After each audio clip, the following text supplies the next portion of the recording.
I'm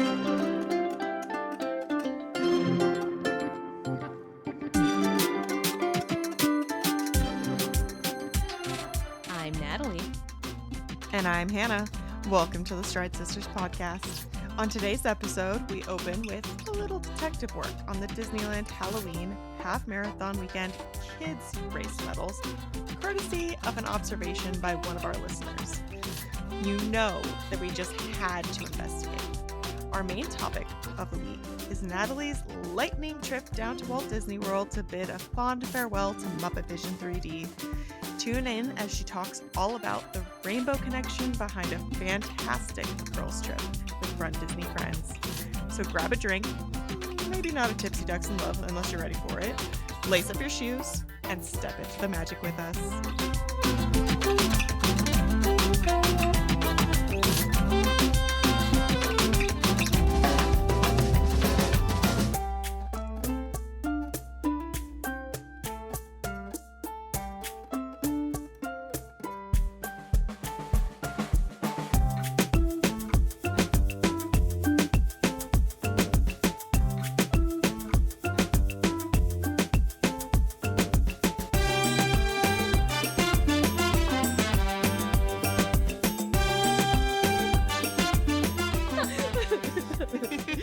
This is gold, everybody. This is gold. Can't miss it. Gotta hit record, even if you're not ready. Ready or not, here we come.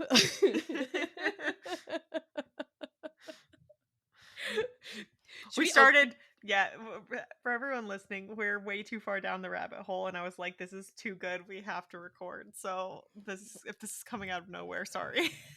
We're going to open with a conspiracy theory before we even get to training and dates and stuff. Thank you to Carissa for enlightening us.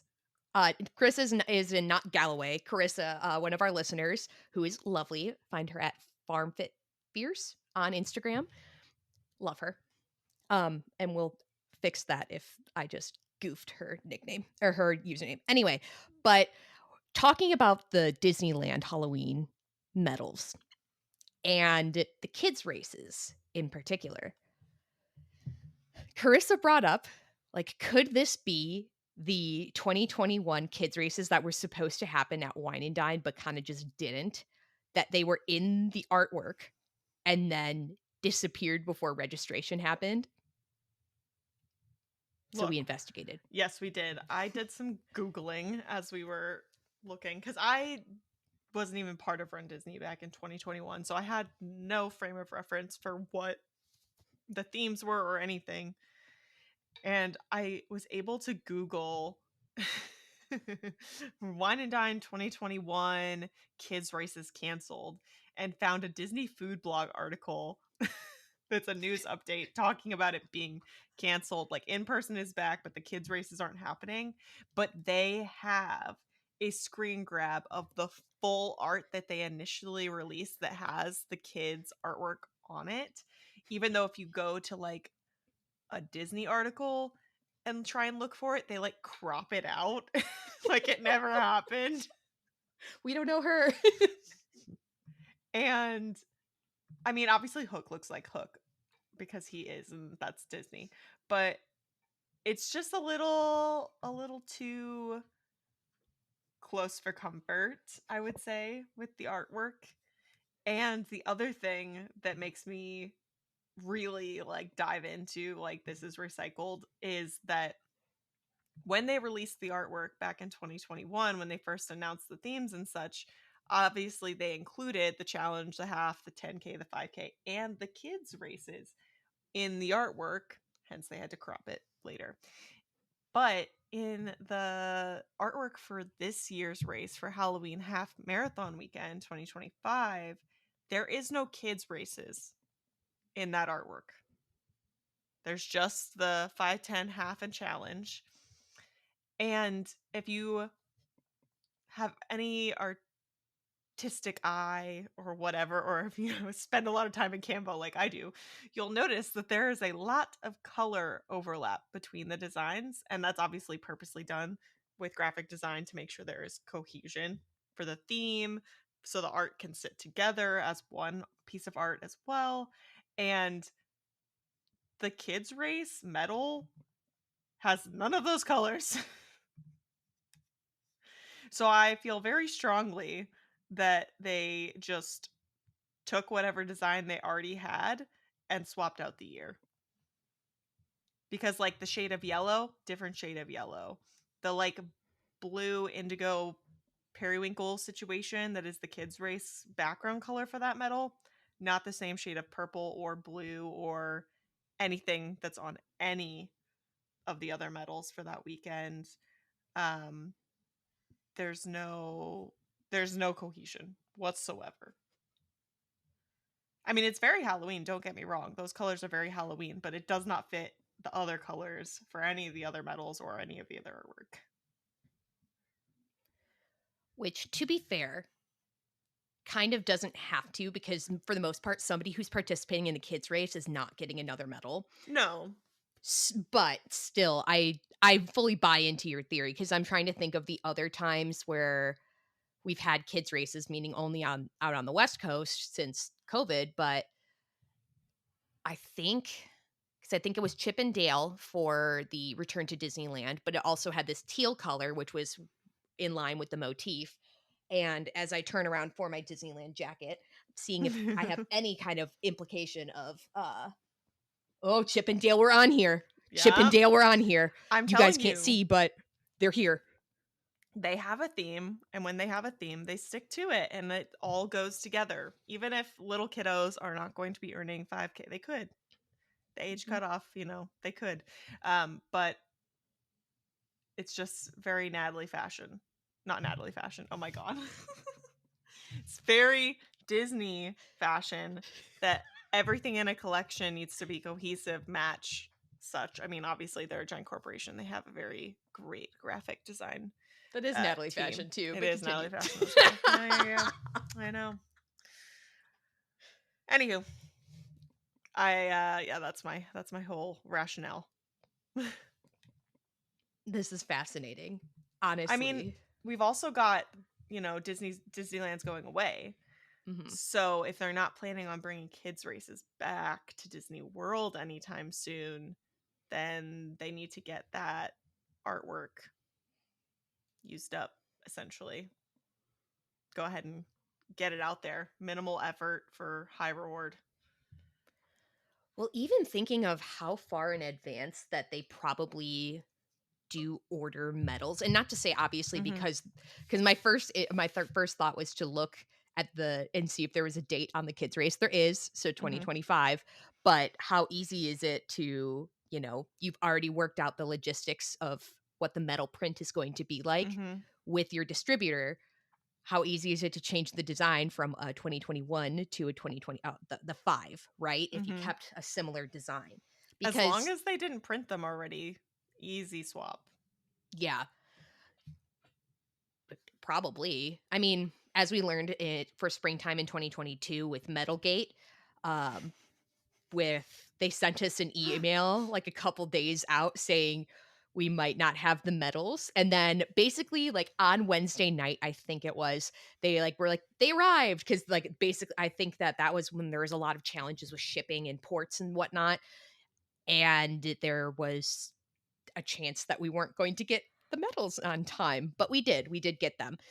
They're scheduled usually to come like right around then. Not that we don't think that the orders are placed earlier, but it is all very, very intriguing.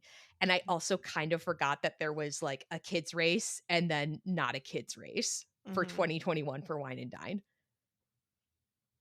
Fascinating. Do we think that since they're gonna go away at Disneyland, that they'll come back to Walt Disney World? I don't know, because the logistics, I've never experienced them, so I don't really know how the kids races worked at Disney World.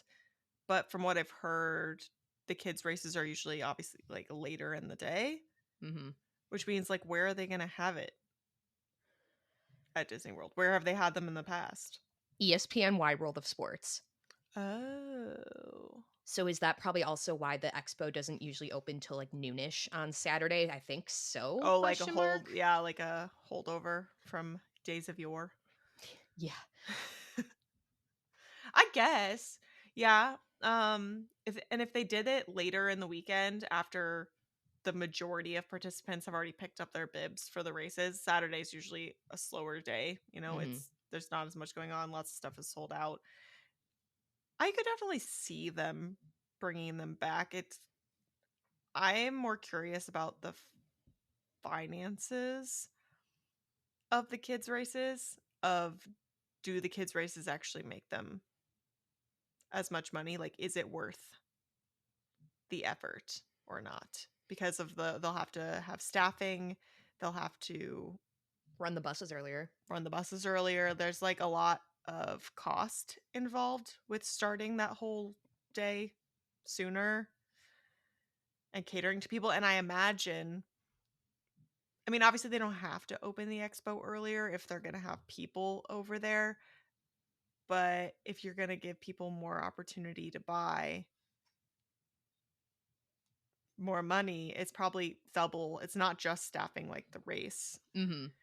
Open the beer tents. Uh-huh. Obviously, like grab a beer while you're And watching the diaper dash. and for kids races, unlike adults, we show up, we don't need escort for the most part.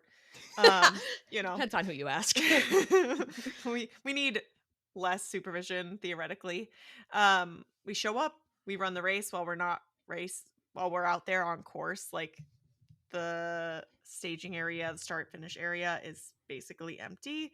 But during a kids race, which I imagine if they're running around worldwide ESPN wide world of sports, wow, that's hard to say. Then they have to have like space for all the parents who Mm-hmm. have brought their kids. They have to have either seating or area for them or things. It's just a much more involved, I think. Yeah, it did seem like they had a pretty good setup in the past. But that is a very interesting thing to noodle on as to what's the cost benefit Mm-hmm. analysis. I mean, what is it? I think it used to be $30. I think it's 40 now for the kids races, if I remember correctly. Okay. So, for the kids to get a little bib, a shirt, and a little medal. Mm-hmm. I kind of wonder. Honestly, I think the biggest like quote unquote benefit would be if they did open the expo earlier, because that's bringing adults who have actual free cash flow money to spend to somewhere they can spend it. Theoretically, I feel like that's what they have to weigh, because like the kids race itself, kids aren't going to go buy champagne and beer and stuff at the finish line, right? Well, now I'm imagining like a little like Capri Sun in like Mm-hmm. a little like in a in like a cute little like Yeah, do you sippy think cup. the kids what a kids exclusive, a glitter sippy cup? Dude, that'd be so ESPN. sick. Yeah, Disney, if you want to make those for adults, I think we would be into we like sippy cups too. Sometimes I need like, okay, That way our cider doesn't slosh. exactly. I need a lid. Exactly. How am I I think supposed to adults like sippy cups more than kids do. exactly? How am I supposed to get my Epcot drink across the marathon finish line? Okay, a Exactly. sippy cup. This is how we keep the tipsy ducks in love contained. Exactly. Mm-hmm. Exactly. So if you're listening, because I think that they have had some merch for the kids races, like maybe I'm trying to remember because I felt like I spent a lot of time at the Disneyland Expo in 24, Mm-hmm. and I think they did have I'm sure they had a pin at least. Mm-hmm. I know that they didn't have a ton of merch, but if you had had a child that has participated in a kids race at any time, but especially in 2024 or later, let us know. How I mean, wrong are we? obviously child targeted marketing works, otherwise we wouldn't have seen all of the insane ads we did as a child in the 90s and early 2000s, and begged our parents to buy us whatever Floam. nonsense we needed. Oh my god. That was the first one that came to mind. It's a chia. It's a pet. Oh no, it's a pillow. It's a pet. It's a pillow pet. But chia pets too. Yeah. I was thinking about yeah, the foam, which oh my gosh, wow. Dang. I don't Moon know. shoes, Moon shoes, skip it's, bop that it. bop it's, everything was bright and annoying. And our poor parents had to listen to it. How to tell? That's why we have beige mom trend and no noise I'm not dissing like whatever thing you have going on to raise your child, but like we've swung the pendulum the opposite way. Whee! There are YouTube compilations of all your 90s commercials though, and it just Mhm. if you need a little nostalgia hit, it's like, oh, it scratches that itch real nice. Real nice. Of like, oh, I remember that. That's how Floam like came to mind, even though I never had Floam. Yeah. Yeah, we've got Polly Pockets. Oh, Polly Pockets. Hillary, my sister, had so much Polly Pockets. So much. They had the house, they had all the things. Her and her friend Nicole, dang, they played so much Polly Pockets. Oh, man. How like gooey and gummy the clothes were. Yeah, after a while, I don't know, they had some kind of like they stuck, but like yeah. The I'm texture. having a visceral reaction to thinking about that. Oh no. Silly bands. Do you remember silly bands? I could Those were a never lot forget later, them. but We were like on the cusp of high school by that point, I I think. So that's was when in high school. yeah. Oh, so I must have been in 8th grade then, because I remember Yeah. sitting out in the sun once with a silly band on my like I think it was like even a Disney silly band on my Oh my leg gosh, they had so many. to like get the tan line of it, but then I gave myself a really good farmer's tan too because I hadn't considered anything else going on there. But I was very proud of like the Donald Duck or whatever I had on my leg that like was Mhm. etched into there because I just sat there and didn't move. What else did we have? Wonder Pets. That was a show, but like I can remember the catch, like the whole song. Um Were Webkins like I know like Webkins were Webkins were huge. earlier. Webkins, but yes, Webkins were huge. Um, that was for marketing towards kids for sure, and the poor parents. And we used to like you could there's so much stuff, all real money on like virtual things. We're in the wrong business. Yeah. Let's talk about training. Yay!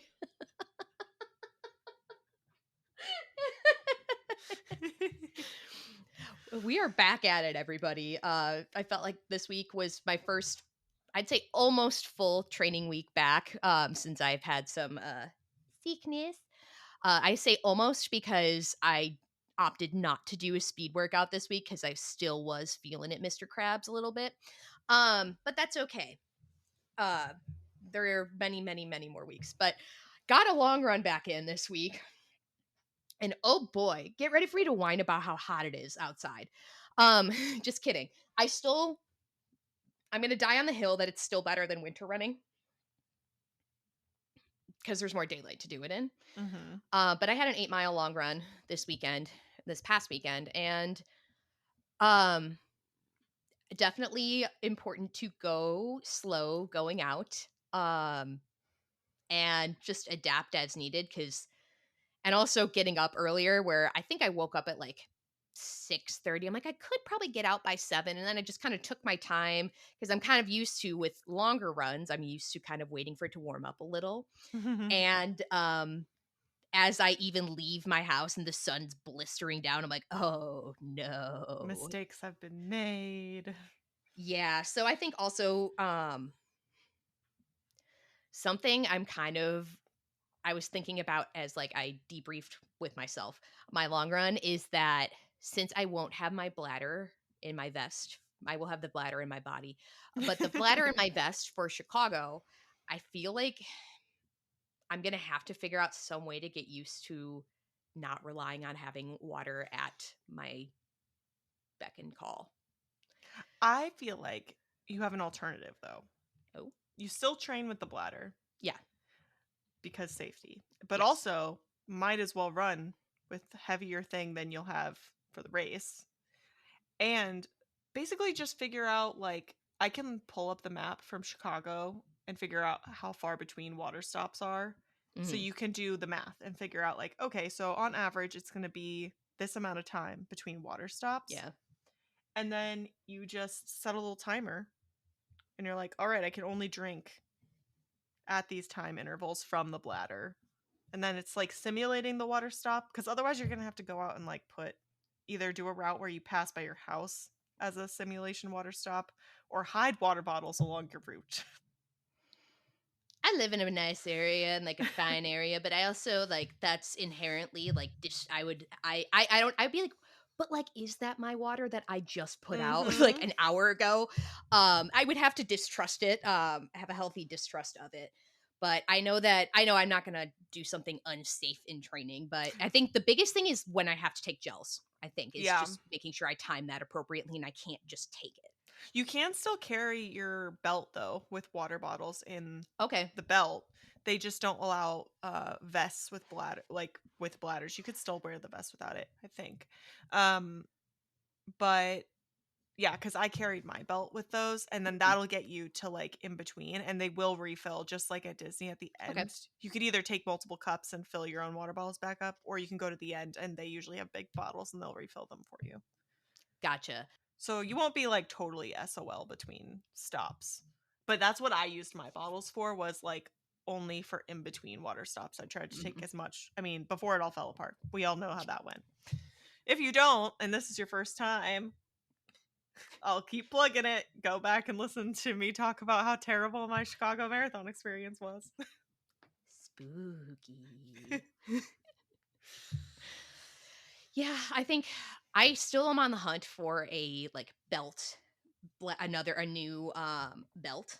Mm-hmm. Um I like the one that I currently have. I've had it for a couple years and I'll probably still use it for cuz one of my favorite parts about it is the how way I pin my bibs to there Mm-hmm. cuz it's like a mesh fabric on the outside. I need more space in it Mm-hmm. is my big thing Which is one do you have?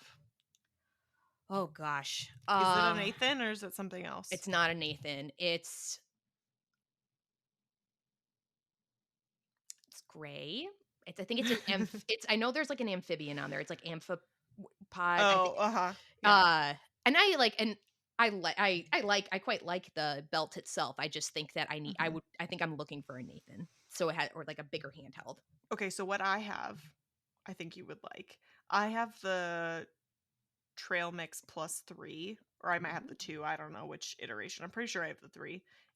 Insulated hydration belt, so the bottles are insulated. I think each bottle holds 10 ounces, so you Okay. got 20 total ounces on your person.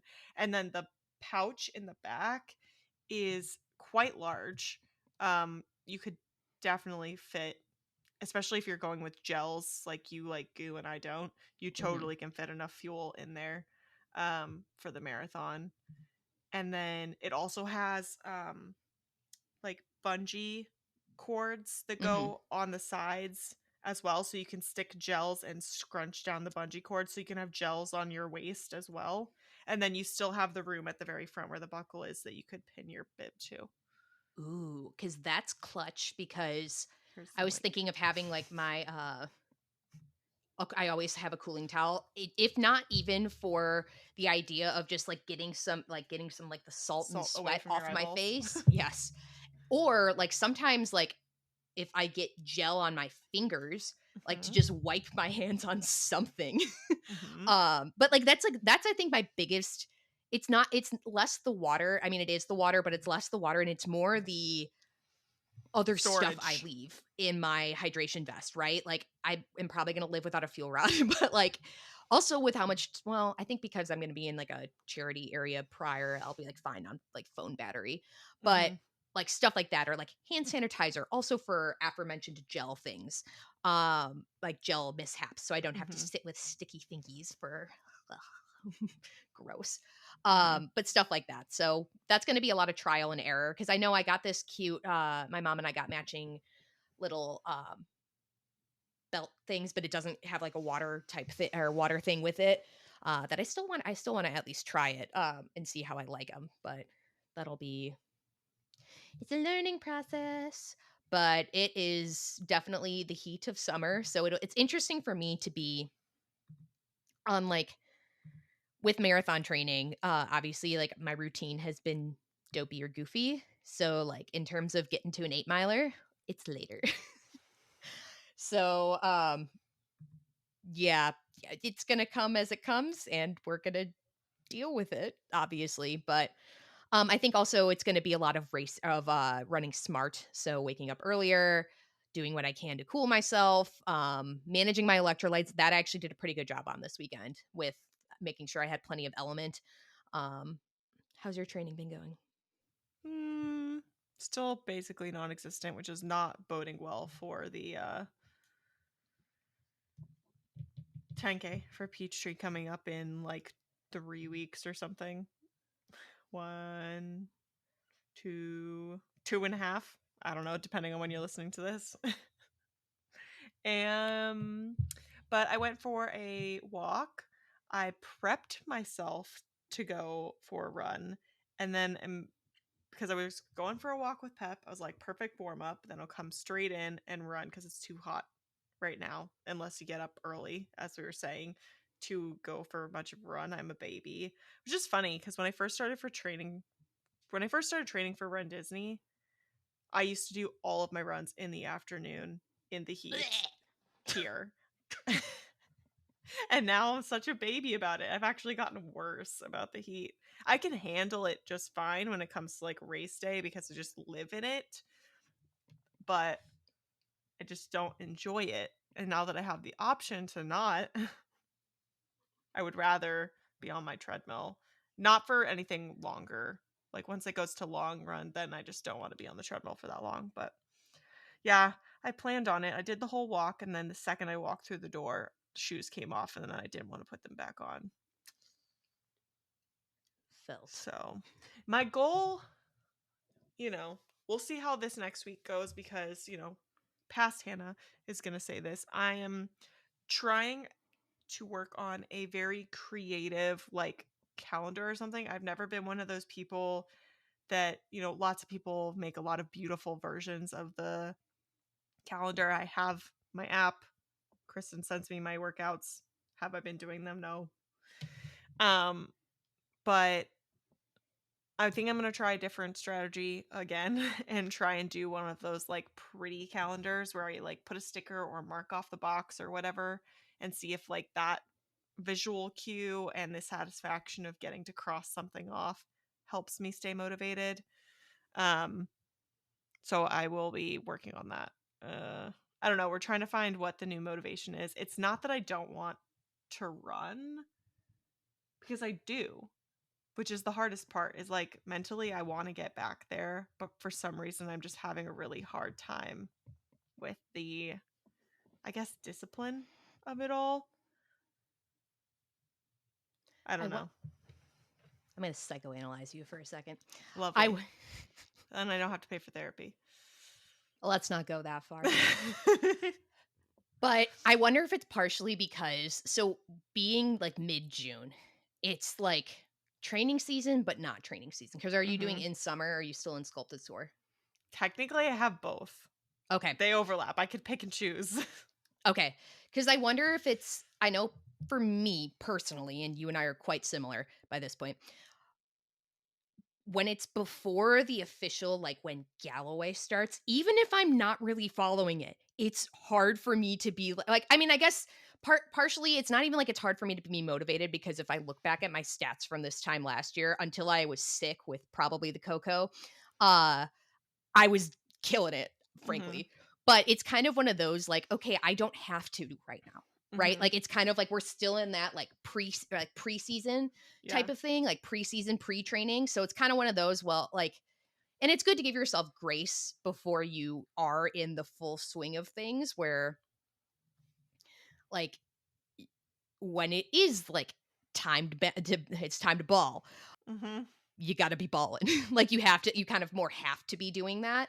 So I wonder if it's kind of a little bit of a like, it's not, and like we're coming off of still the dopey of it all and like the dopey to princess of it all. We're good. So if you're in this boat too, take these couple weeks and just enjoy the like the fartlek of it all, the non-structured structure, you know? Yeah. Like, I think moving to this new house as well really messed with my head. Not like, oh, I'm so happy we have a house now.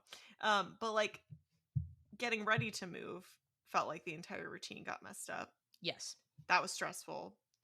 And then moving to the new house, setting up the new routine has been equally as difficult, if not more difficult, For sure. because all my old places that I could run, like if I just like walked out of my apartment and went, I could do that. I can do short runs here, just run around the neighborhood. It's a few different, probably like 3 laps around the neighborhood because it's so small to get a 3-mile run done. I think one lap's about a mile. And but like there's some loss, but also I haven't established anything. It's been like 3 weeks since I meal prepped.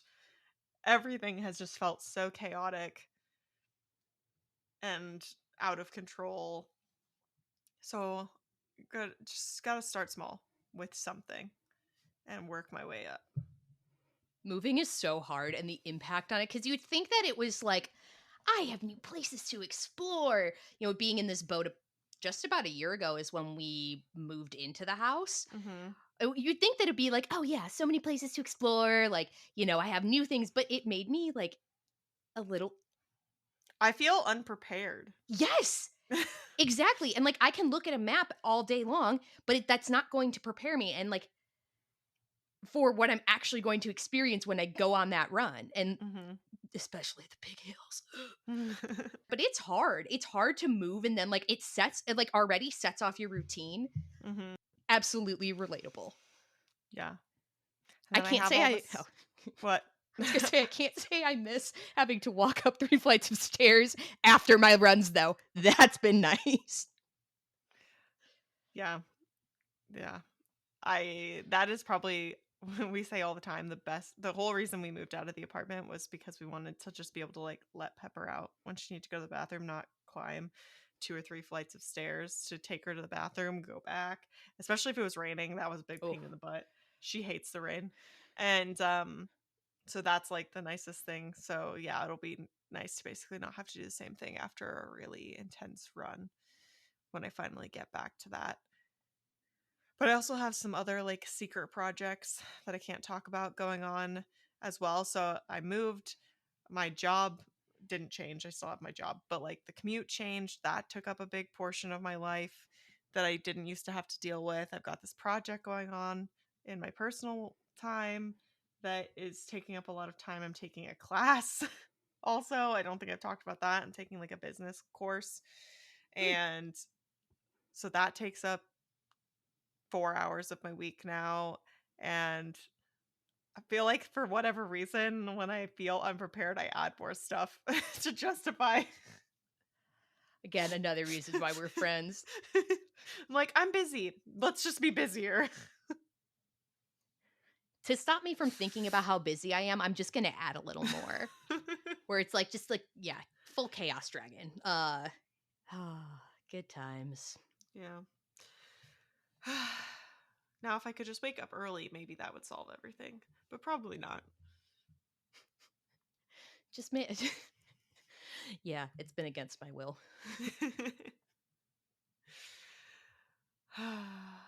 No blisters though, because I haven't been training, so no injuries to speak of.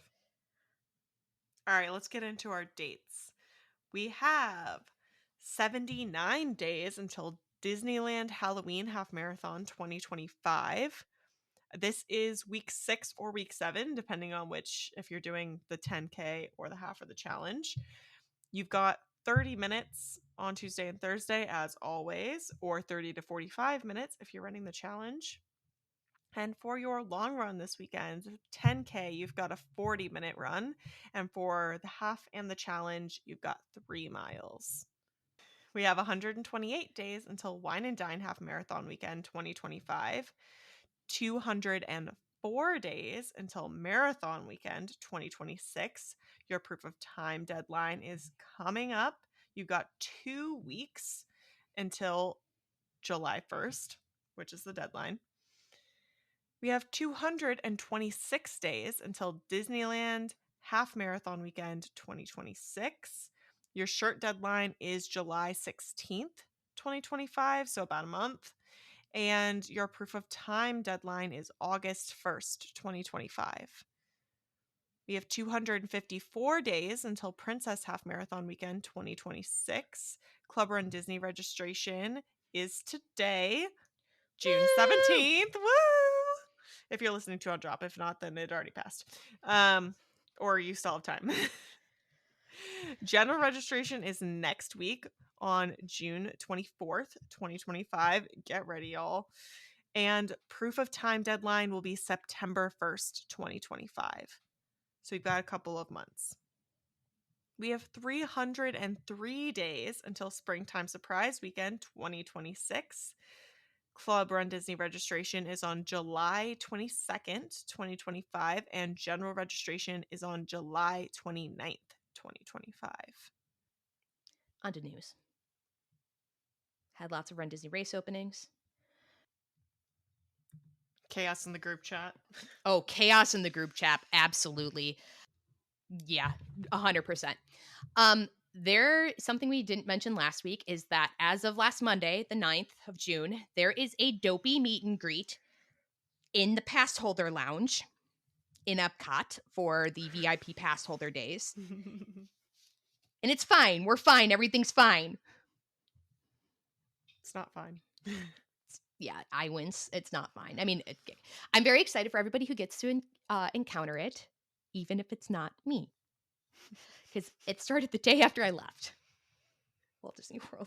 So, and based on the clues, it's funny because I guess there was a lot of speculation that it was going to be Duffy the Disney Bear, which, my boy, love Duffy. But people were kind of disappointed that it was Dopey. I'm like, you otherwise can't see Dopey out in the parks unless it's you go to Storybook. You can't see him in the parks like Storybook Dining, which is obviously a paid tables or character dining experience. I'm like, I guess you can't really see Duffy that much either. They kind of drop him out sometimes, but it's fine. We're fine. Everything's fine. So happy for all of you who get to see Dopey, even if it's not me. The dwarf just occupies that much of my brain space, okay? We're obsessed. And the Disney Cruise Line news, the Disney Adventure has its Stern characters now, which are Captain Mickey and Captain Minnie. They're adorning the ship. The ship is still under construction in Germany. Maiden voyage is scheduled for December 15th of 2025. Its home port will be in Singapore at the Marina Bay Cruise Center. And I sometimes have a hard time keeping track of the newer ships now. Because I kept forgetting that the Treasure launched last year. Because then I got that one in the Destiny confused. So, because Destiny is still to come. I think launching around the same time, actually. I'm gonna fact check that. But yeah, I get now we are multiplying because when the Wish got added, I was able to keep track of all those. But we're multiplying, which is fantastic, especially if you're a Disney cruise lover. I have not experienced one yet, so I'm sure I'm gonna love it though. Here's a fun fact. At first, scrolling through the fun facts for today, the 17th of June, I was like, wow, there's a lot of very only tangentially related to Disney ones, and then we hit the heavy hitters. So jackpot. Woo-woo. On June 17th of 1972, the Main Street Electrical Parade debuts at Disneyland. Woo! Let the Baroque hoedown play in your head. Also, on June 17th, in 2008, Toy Story Mania debuts at Disney's California Adventure, which is after it opened at Hollywood Studios by a month. Get wrecked. Ooh. Got him. Sometimes we get things first. I know. I kind of am loving this streak we're on where it's like, wow, surprise, that was first here. But I still viscerally remember the hype around Toy Story Mania where it was like, okay, we get up, we rope drop to go run, get our fast passes, and then we can go do some other stuff. And that's when the opening for it, obviously it was pre-Toy Story Land, so it was on the other side of, like, in that little Oh. Pixar place in, like, the brick building area. The opening Mhm. was on that side to get into Toy Story Mania. Oh. I have no recollection of that. Yeah, because then I think they built I don't remember when they built the extra track, Mhm. but it's always been like the stairs up, stairs down, not but and then they built the track where you don't have to take the stairs. Um, later, I can't tell you if it's for sure part of the Toy Story Land expansion, but definitely nice. Mm. All right.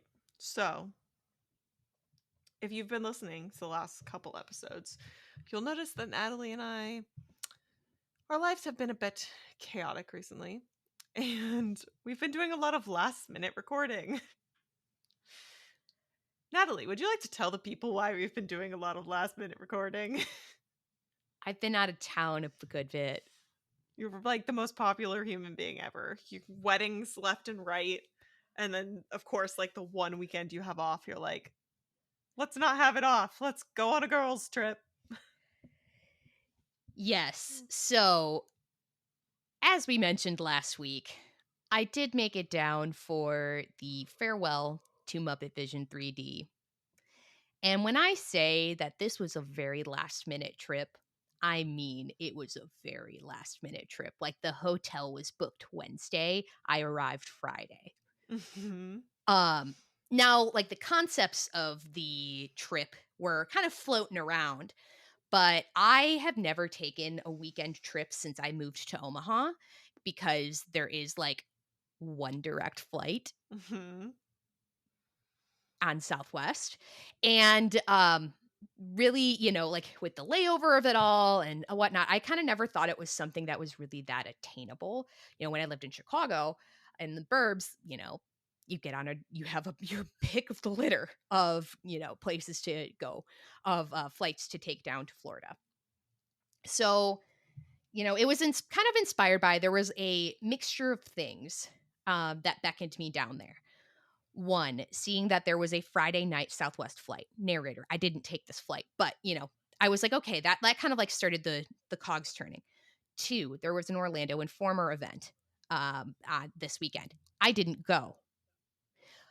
Three, the farewell to Muppet Vision 3D, because just like everything that, like, yes, it was a concept for probably about a month prior to it, but in terms of like the bookings, the actuality of things, God, I can't even say. I don't even remember what day. I know the hotel was booked Wednesday, but the flights were booked maybe like a day or so earlier because I was like, I'm going to book on miles. I'll get the miles back if it doesn't work out.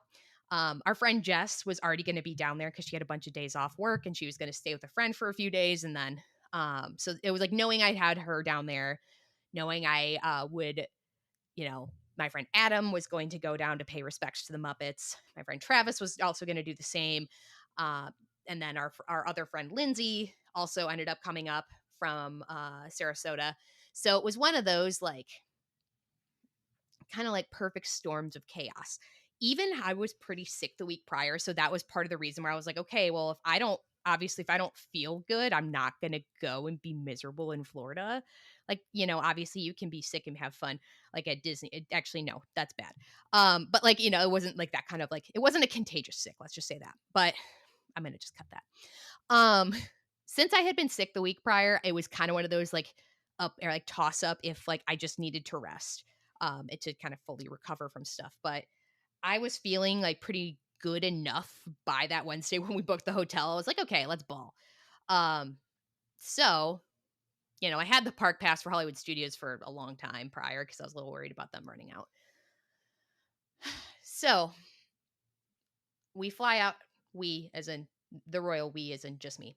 I fly out Friday, June 6th at the absolute butt crack of dawn. Connect through O'Hare and worked on the plane. Had a actually fantastic time doing that. It's crazy how much faster your flight goes when you're just working. Well, like it's crazy how fast like the 2 and change hours flight from O'Hare goes when you are, actually like working during it. While I think it was between flights, it must have been between flights, but we found out that we had gotten upgraded to a car suite at the Art of Animation. Snazzy. It was my first time staying there ever. Yee. So that was exciting to cross. There was a lot of first times here. And which was great because we had booked a Little Mermaid suite with 3 girls. So it definitely nice because then everyone got their own bed out of the arrangement. Then there's 2 bathrooms in there. There's like a little kitchenette area. There's not laundry in there. And something that's nice about, I think this is for all the suites, but it's like interior like hallways and versus kind of motel style where you're opened out to the outside. So that was definitely nice to have.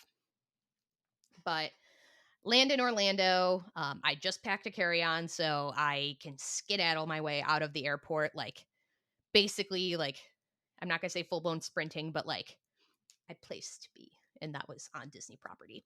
So pretty much backing it up the day before I left, because Orlando Informer tickets were still on sale. And I basically was like, I'm going to leave it up to like just deciding, like letting the availability decide for me. Because if then it sells out, oh well, can't go. It still was open that day, but it was one of those things where since I get so few, like, okay, let me back it up for a second. I am very lucky and I get to do all these race weekends and stuff like that. So this isn't me like disparaging, but I don't get as much like nighttime park time because of the race weekends. You got to go home and go to bed. Especially I am very cranky if I don't get enough sleep. So I was like, I don't really want to miss out on like a night at Disney. Like I don't really want to miss out on the parks that evening. And then also with some of the plans that we had for Saturday, I was like, well, like if I don't get back to like 2 a.m. from Orlando Informer, then like how am I going to get up for like getting to Animal Kingdom in the morning, right? Like it was one of those things where it just kind of made more sense not to do it. So I'll hold out that like now that we've unlocked like a little weekend quick trip like this, we can pick Hannah up on the way and could do like an Orlando Informer and like the one in December maybe when it's a little cooler out because it was hot. Anyway, so I get on property and I didn't tell my mom that this was happening. So it was one of those things where I'm like, how am I gonna like break the news to her? And only in a way that like I knew she would be like have FOMO because I would have FOMO too. And so I post something as we're like crossing underneath the gates into Disney from the podcast account that said, I think it was like, wait a minute. And basically like waiting for like my mom to see that as a story. And then, I get to Art of Animation, drop off my stuff, finish up work for the day. And Jess and I were deciding like where we wanted to go because I was like, oh, I could go to like the water park. But I was like, no, I kind of want to just get to the parks. And get over to Epcot. And then my mom's like sending pictures of the dogs looking real cute. So then I'm like, okay, Operation Taunt. Or just kind of like break the news. Because like I wasn't planning on not telling her that I was there at all that weekend because she'd look on my Disney experience and go, excuse me? But it was one of those things where, so then I send a picture of an Epcot duck of like, you can kind of see Epcot in the background. She just hearts the duck because, my younger brother really liked the Disney ducks when he was younger. So she's like, oh yeah, it's probably just a duck picture. She just hearts it, whatever, moves on. And my brothers both knew because I had said something to them the day before. I was like, LOL, how am I going to break this? Just send a picture from Epcot. She just kind of like hearts it, moves on. Then I sent a picture of the Donald Duck topiary, which was still up, even though Flower and Garden had ended the weekend prior. And he's really fluffy. So like by this point, because, the topiaries grow. And I kind of think that like this might get her. She just puts a heart on it, whatever. I'm like, oh my God. So then Jess and I go get our AP magnets and then we get a margarita in Mexico. And then we send like a selfie, like with basically the magnet is a timestamp of like, Mhm. obviously the magnet has only been passed out over the last couple of weeks at that point. And I'm like, nothing here. And she goes, are you there? Because I knew that like as soon as like that, but she caught on to that she would call me because then she does. And she's like, oh, she's like, I want the Maleficent magnet. She's like, you and Hannah both talking about how you were doing like just a quick weekend trip. And then you actually did it. And I was telling her, I was like, yeah, this did kind of come together somewhat like last minute. I was like, I'm here to say bye to the Muppets. And it was one of those things. She's like, oh, we'll have fun. She's like, how long is the AP thing going on? Because I want to go get my magnet. Mhm. And obviously she, like from Chicago, it's pretty like quick, quick trip, a direct flight. But she's like, have fun, even though she had FOMO. But yeah, it was definitely great. That was the only night or time that we had any kind of rain, where we had Oh, like that's good. a slight drizzle when we were in Epcot, but then we went in for 3 caballeros. So Mm. that was 'Cause it's been raining like a lot here in the South lately. I mean, it always rains, like Florida's like every day usually, so that's impressive. But here in Georgia, we're having like the wettest early summer, late spring, I don't know what to call it, that we've had in like a decade or something. It's rained for the past 10 plus days in a row. I'm not gonna be mad about it, but it does make it hard to mow. and we also did Ratatouille, and Did you do single we did single do rider single or rider. It went pretty fast, which is so clutch for Rat. I also, as we were walking past, there were these cute, new to me, could just not be that new, but based on some feedback I got from some people, I think they were pretty new. Ears. They had a cheese bow, and they had Remy on one ear and Emil on the other, and it was over like a checkered, blue and white checkered like print. And I look at Jess, I'm like, I need to buy them. She's like, you do need to buy them. So I did. I bought them. don't bring your friends to Disney with you. We're not good at talking you down. I had been so good though. I hadn't bought ears since the Lightning McQueen ears I bought during springtime of 23. That is a long stretch. Dang. Marathon ears need not apply, Yeah. but No. because I do pay for them, but they are included in the bib cost. So I then sent a picture to my mom. She's like, "Can you get me a pair?" So I went back and I bought her a pair too, so that she would have a pair to ease the FOMO a little bit. And then Jess and I were together, and then our friend Lindsay was driving up. Perks of living in Florida. So we went over to Hollywood Studios, and we kind of camped out at Baseline Tap House, which I had never been to before, and watched, across the street from Muppets. And we watched the line get a little bit longer. I think it was up to like 25-30 minute like waits for MuppetVision 3D, but I got a flight of beers, and I kind of I just asked the waiter to. He's like, so do you like kind of drier things? I'm like, no, not really. So he gave me his recommendations, because I don't know. I feel like that's part of like what is nice about getting to try things, and why I like flights is that like it's just a little sip of things. And I am stalling so I can go find my picture and see if I had the title, because I know I had 3 of the 4 titles on the beers, and one of them was a Pilsner, one was the Golden Road Mango Cart. That was really good. One of them is missing. One of them was the Super Fruit Hard Cider. But yeah, definitely very tasty. Very much enjoyed those. And I liked the vibe in Baseline. I can see how people just kind of hang there and camp out for a while. We sat outside, but it was definitely a sticky evening in terms of like it was a sweaty evening. But yeah, we waited for Lindsay to arrive, and then we went over to Tune In Lounge, which is attached to 50s Prime Time, and met up with some friends that were there of Lindsay and Jess. So that was kind of cool. Like, it's definitely, they have like the whole shtick of the 50s prime time, still even at the bar. And I hadn't been in 50s prime time in a really long time, so I was like, ooh, like I'll have to like eat here again sometime. Maybe when it's not like a million degrees out, where like I don't know if like meatloaf would be sitting so good. But that was definitely cool. Met some other people, other Run Disney people. It was definitely like a big weekend of meeting new people, and then also meeting up with friends. A lot of people who were in town for Kermit's funeral. Oh, So sad. Then we went back to Art of Animation.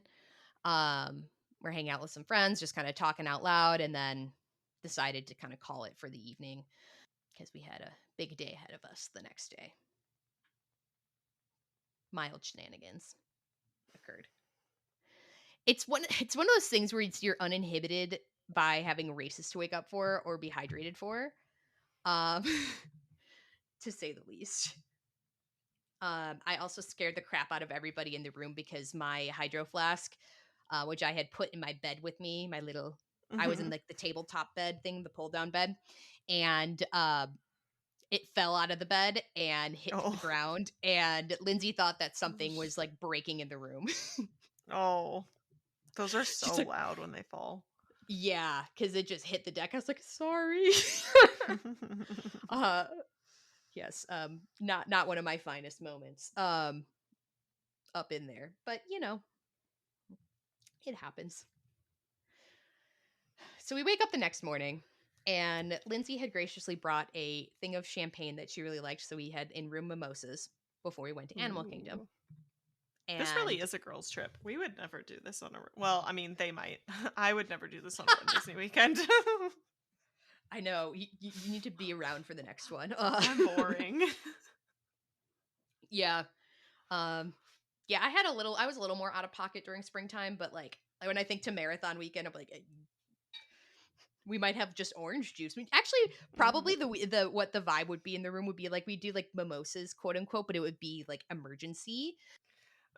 Paul, we would clink our glasses to emergency is probably what you and I would do. Emergency and a orange element salt.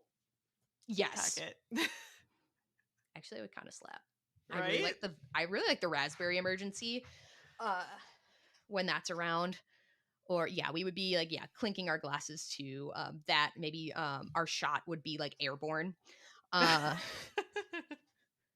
So but yes, it was very it was nice. It was to go out. My mom called me when we were like waiting for the bus to go over to Animal Kingdom because we were meeting some friends over there.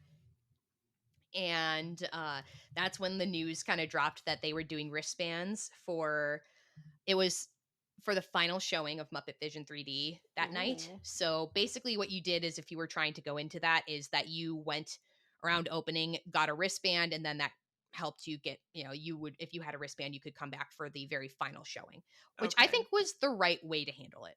Yeah. Yeah, I think that could have gotten pretty messy if they didn't have a plan.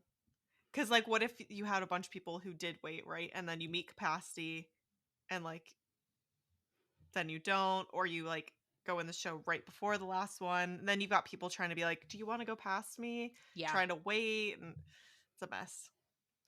So as soon as I see that, I send a message to my friend Adam, and I'm like, "Did you see?" He's like, "I'm like booking it to Hollywood Studios right now." So he was able to get his wristband because I knew it was super important to him.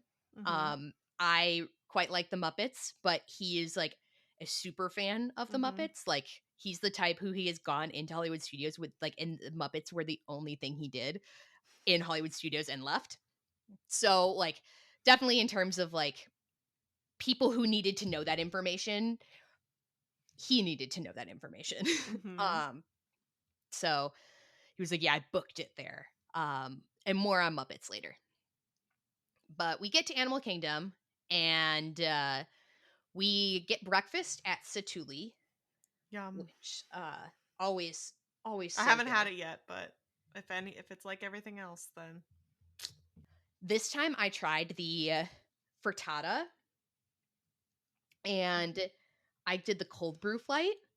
Oh, Which was Ben really, will want that. Yes.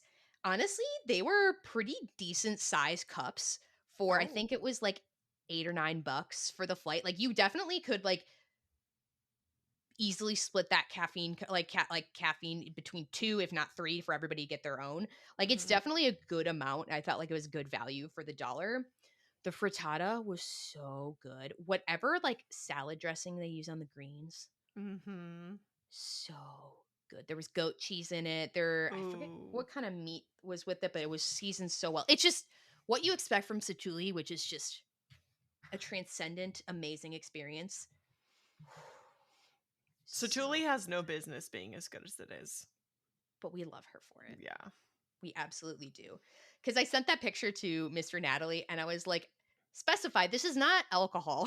Like Mhm. these are cold brew flights. But one of them was a matcha flight, which I haven't really had matcha much before. Mhm. And my first sip, I was like, okay. But the more I drank it and like tried to like mix it around, the more I liked it. Yeah, the less like grass. Yeah, because I think my experience with matcha before had been like the liquid IV matcha one, which had Oh. caffeine in it, which was aight. It doesn't sound pleasant. Not my favorite, but not my favorite. But this, like, the more I drank it, kind of the more I think the flavors all mixed together, the better it got. One of the other ones was like I think like a honey cold brew, and then one was an ube, so it's purple. Oh. That one was really good. It was definitely like fruity, but like not like overpoweringly fruity Mhm. for something that would have coffee in it. But definitely would recommend the cold brew flight. It's a lot of cold brew. Like you get Satuli in general, you just get your bang for your buck. Mhm. But yeah, I would have been easily split that with somebody. But also we had a day ahead of us, so definitely needed a good little caffeine hit. After that, we met up with Bethany and Stephanie. So Jess's friend Bethany, who I had met during Springtime Surprise when we did the monorail crawl. She lives in the area. So does Stephanie, and then they had their service dogs with them too. Oh. Um, they were one of them was a German Shepherd, and Ah! Hannah, you would have died. I was trying to get a good picture. I'm like, Hannah would have been so actually, or one of them for sure was a German. The other one I think was at least partially German, but when their Mhm. ears went all pointy, Oh, peepees. I know you would have freaked because they were very. Jess, Lindsay, and I went on Everest. They're like, yeah, the dogs they don't really, because they don't like the crates that much. So they're like, yeah, we're fine, like not going on Everest. We went on Everest single rider. We all ended up on the same train though, which was Hmm. funny. Just out of habit, like not with each other, but different cars. So it's like, oh, we did all end up on the same one. Because I could see Lindsay's ponytail because I was the caboose of, I was literally in the last row. I think Jess was toward the front. Lindsay was somewhere in the middle. I could see her ponytail. And then I was on the caboose of the Everest single ride, which was awesome, as it always is. Mhm. And then we kind of, made our way around the park. It was definitely getting toasty by this point. We went over to Nomad. We couldn't the trying to go sit in at Nomad did not really work out. I think it was like over an hour wait for a table for 5, but we got roadies. So I obviously got a kungaloosh. Duh. Um I couldn't go there without getting myself my very very favorite beer. And we kind of just sat and hung out, and we were by the tree of life. We were sipping on our drinks and just all sitting talking. Stephanie had this awesome unicorn snot sunscreen, which was glittery sunscreen. Love it. I'm gonna sound like I am like a page because I haven't even ordered it yet, but I'm going to. But it like the most beautiful shimmer. I think it was SPF. It was either 35 or 50. Um, it's like UVA UVA B sunscreen, like, and like it lasted. Like we later, oh, this is skipping ahead a little, went to the pool, and like we were all still like kind of shimmery when we got out of the pool, like went into shower. So like, um, but yeah, it was definitely like wonderful sunscreen. So I'm going Was to. it the glitter spritz or was it something else? They have a multitude of products. They They do. have The glitter spritz, which is like a manual pump spray, it's kind of golden looking. Yes. Okay, that's SPF 35. Okay.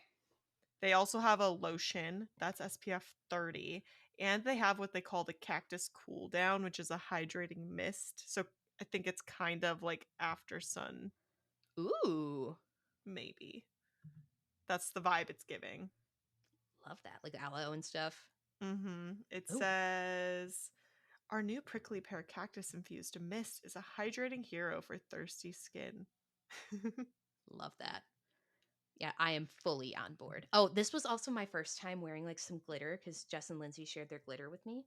So I had never really, I had worn like, little glitter on the like highlight area. I felt fancy. I like it. A little bit of They miles make of shimmer. nice glitter. They really do. They're sending me a special loose mix, not in gelified form, to stick to my body so I can do my nails for the race. Ooh. That's awesome. But yeah, I felt it's like, wow, the glitter don't stop even though it's a Run Disney, not a Run Disney weekend.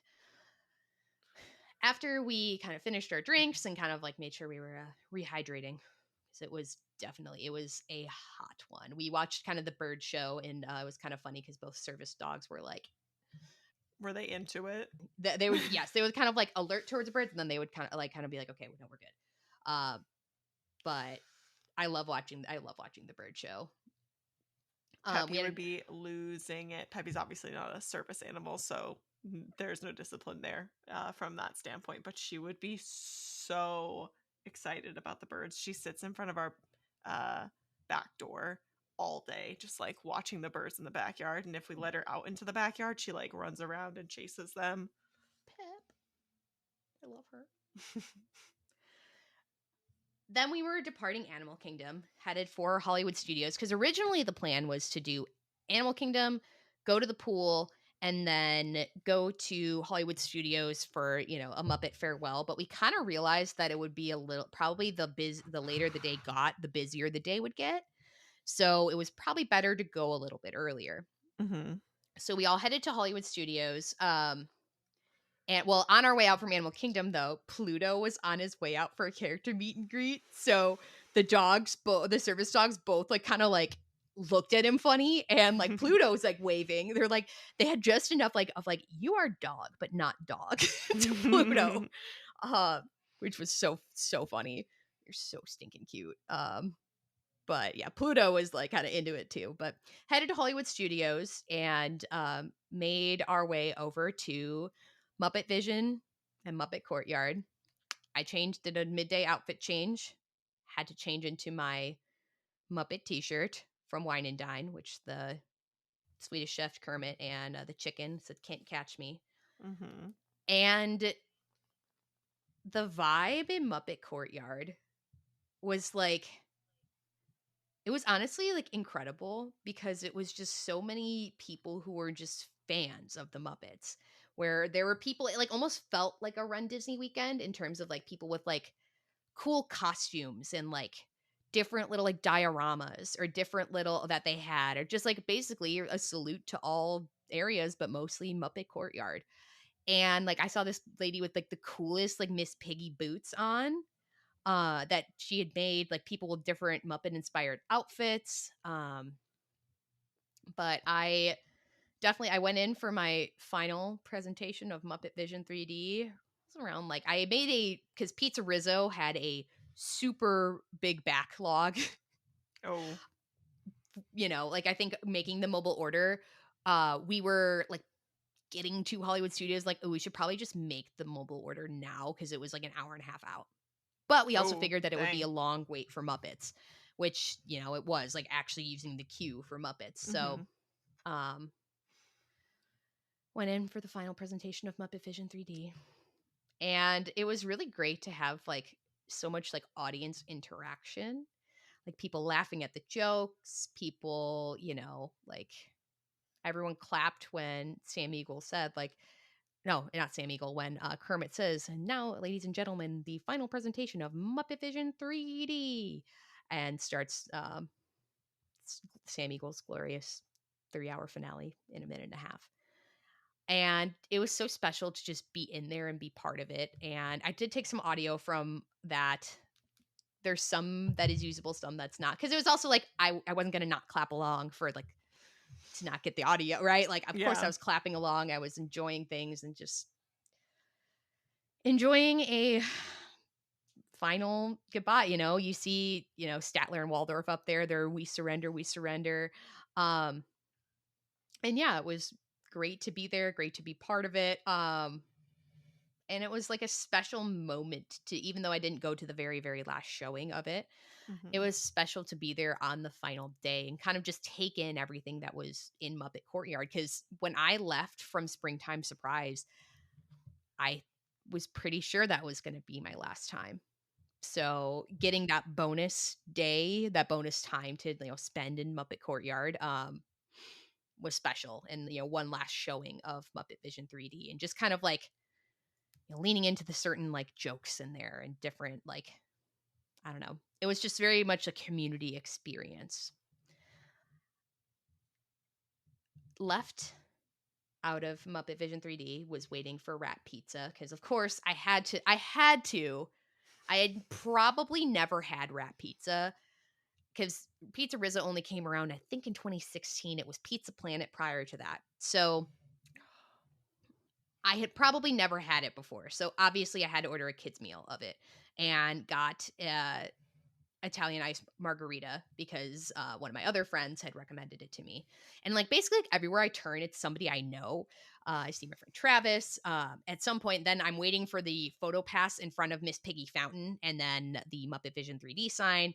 And my friend Adam comes and meets up with me, and he had already seen it probably 4 times that day. I know his final count was 10 for the day, including the last showing. And he tells me that he met Stephen Whitmore, who was the voice of Kermit after Jim Henson passed away up until the late 2010s, I believe 2016-ish, maybe 2017. So met him, he was there, and he also said, he's like, Heather Henson is here, who is Jim Henson's daughter.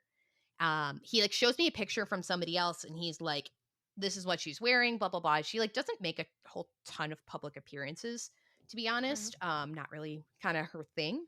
And we're waiting in the line. We probably, by the time it was all over, waited almost an hour for the Muppet Vision of the Muppet Courtyard like photo op. No regrets because I can't do it again. And also we were still waiting for the Rat Pizza to even be ready. So but I was like, hey Adam, is that her? Is that Heather Henson? And she was heading into the bathroom. And we're freaking out. His other friend Victoria is with us. And we're freaking out. And we're like, oh my God. Like, and we're like, I'm more freaking out for Adam because I knew that this was super important to him. And kind of like, we kind of wait until she comes out of like the bathroom, like not being creepy. Cause like I, as a woman, could like follow her in, but I'm not going to do that because that's weird. I'm just like looking over near Gonzo's Royal Flush to see like when she appears. And she comes out like when we basically are like get to the like where you would expect the Muppet Vision like Miss Piggy Fountain sign or like line to start, because we were basically like queued like a zigzag queue like near the bathrooms. Like that's how long the line was. But Adam goes over first. I'm like, okay, no, you need to go. You need to do this. And then I was like, we will hold down the fort. And he emotional for sure, because he had told me like as like and Adam and I are pretty good friends. We've been pretty good friends for the last couple of years. And he had said, he's like, I'm sorry if I'm like kind of not like my normal like happy upbeat self this weekend because like I'm sad. He's like, the Muppets were such a big part of my childhood. And he comes back, he's like, I cried, I told her how much her dad meant to me and blah blah blah and stuff. And I was like, oh, like he's like, got a picture. And then I'm like, okay, like I gotta go over. So I went over and I talked to Heather Henson.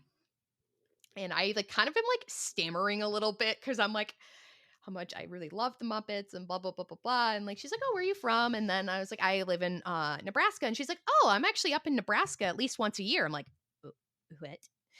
She actually does some charity work up here. because I think that the more people that kind of like approached her, there weren't like a ton of people mobbing her, but like it's like she's like it's crazy how many people came from all around. I was like, yeah, it really is. I was like, you know, the legacy that your dad has on this, you know, on so many people and so many fans of the Muppets. So I got a picture with her, and I honestly did not expect to bond with Jim Henson's daughter over the Muppets. I mean, sorry, Nebraska. That I would bond with her over the Muppets. I meant over Nebraska.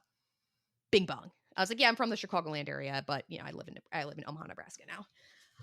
But yeah, that was awesome and so special. And then got, you know, pictures in front of Miss Piggy Fountain, and then they also kind of had like a sub area for you to go over to get a picture near like the MuppetVision 3D sign, and they had it very well organized and corralled and, you know, well done. I got some solo shots. Adam got some solo shots. Our friend Victoria did not care to get solo shots.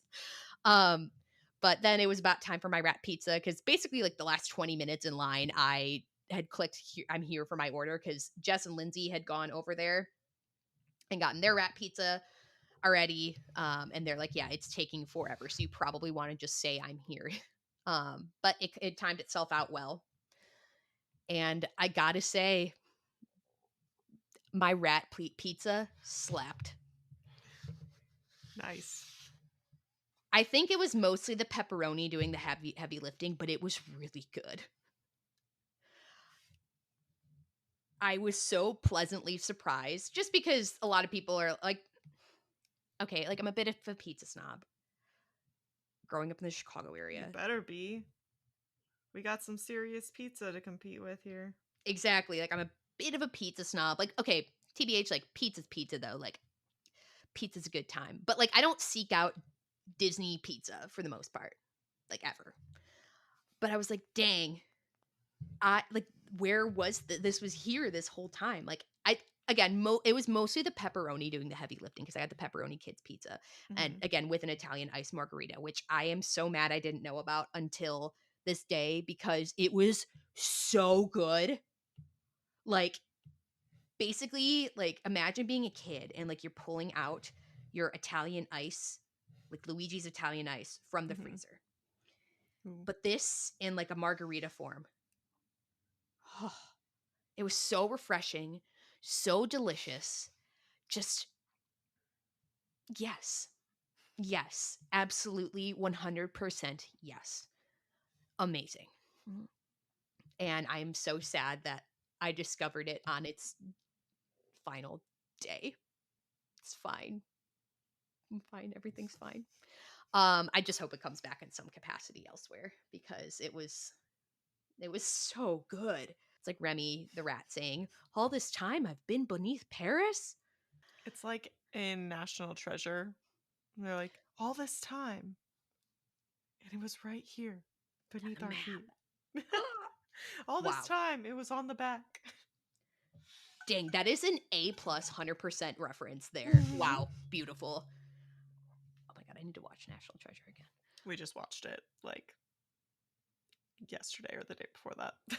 Mr. Natalie quite likes that one, so I remember as a kid telling people that was my favorite movie, because like you have to pick something, and I always just I didn't like that question, so I picked something, and I picked a National Treasure, but then I didn't realize how many people didn't like that movie, and then they would give me crap for it. Okay, Nicolas Cage is like, his acting style, yes, I know it's like grating for some people, but like iconic though. Like, oh, like it's just Nick Cage, okay? Like leave him alone. Oh, such a good movie. I'll have to watch that. So we bid our farewell to Muppet Courtyard. It was actually Lindsay's first time seeing it, first and last. But really? She says she kind of like doesn't do super well with the 3D of it all. She's like, oh, it was cute. I actually liked it quite a bit. But it was definitely special to be there also with like friends too. We were in the very, very back row when we watched it as well. So I made sure I took the ears off so that people could see.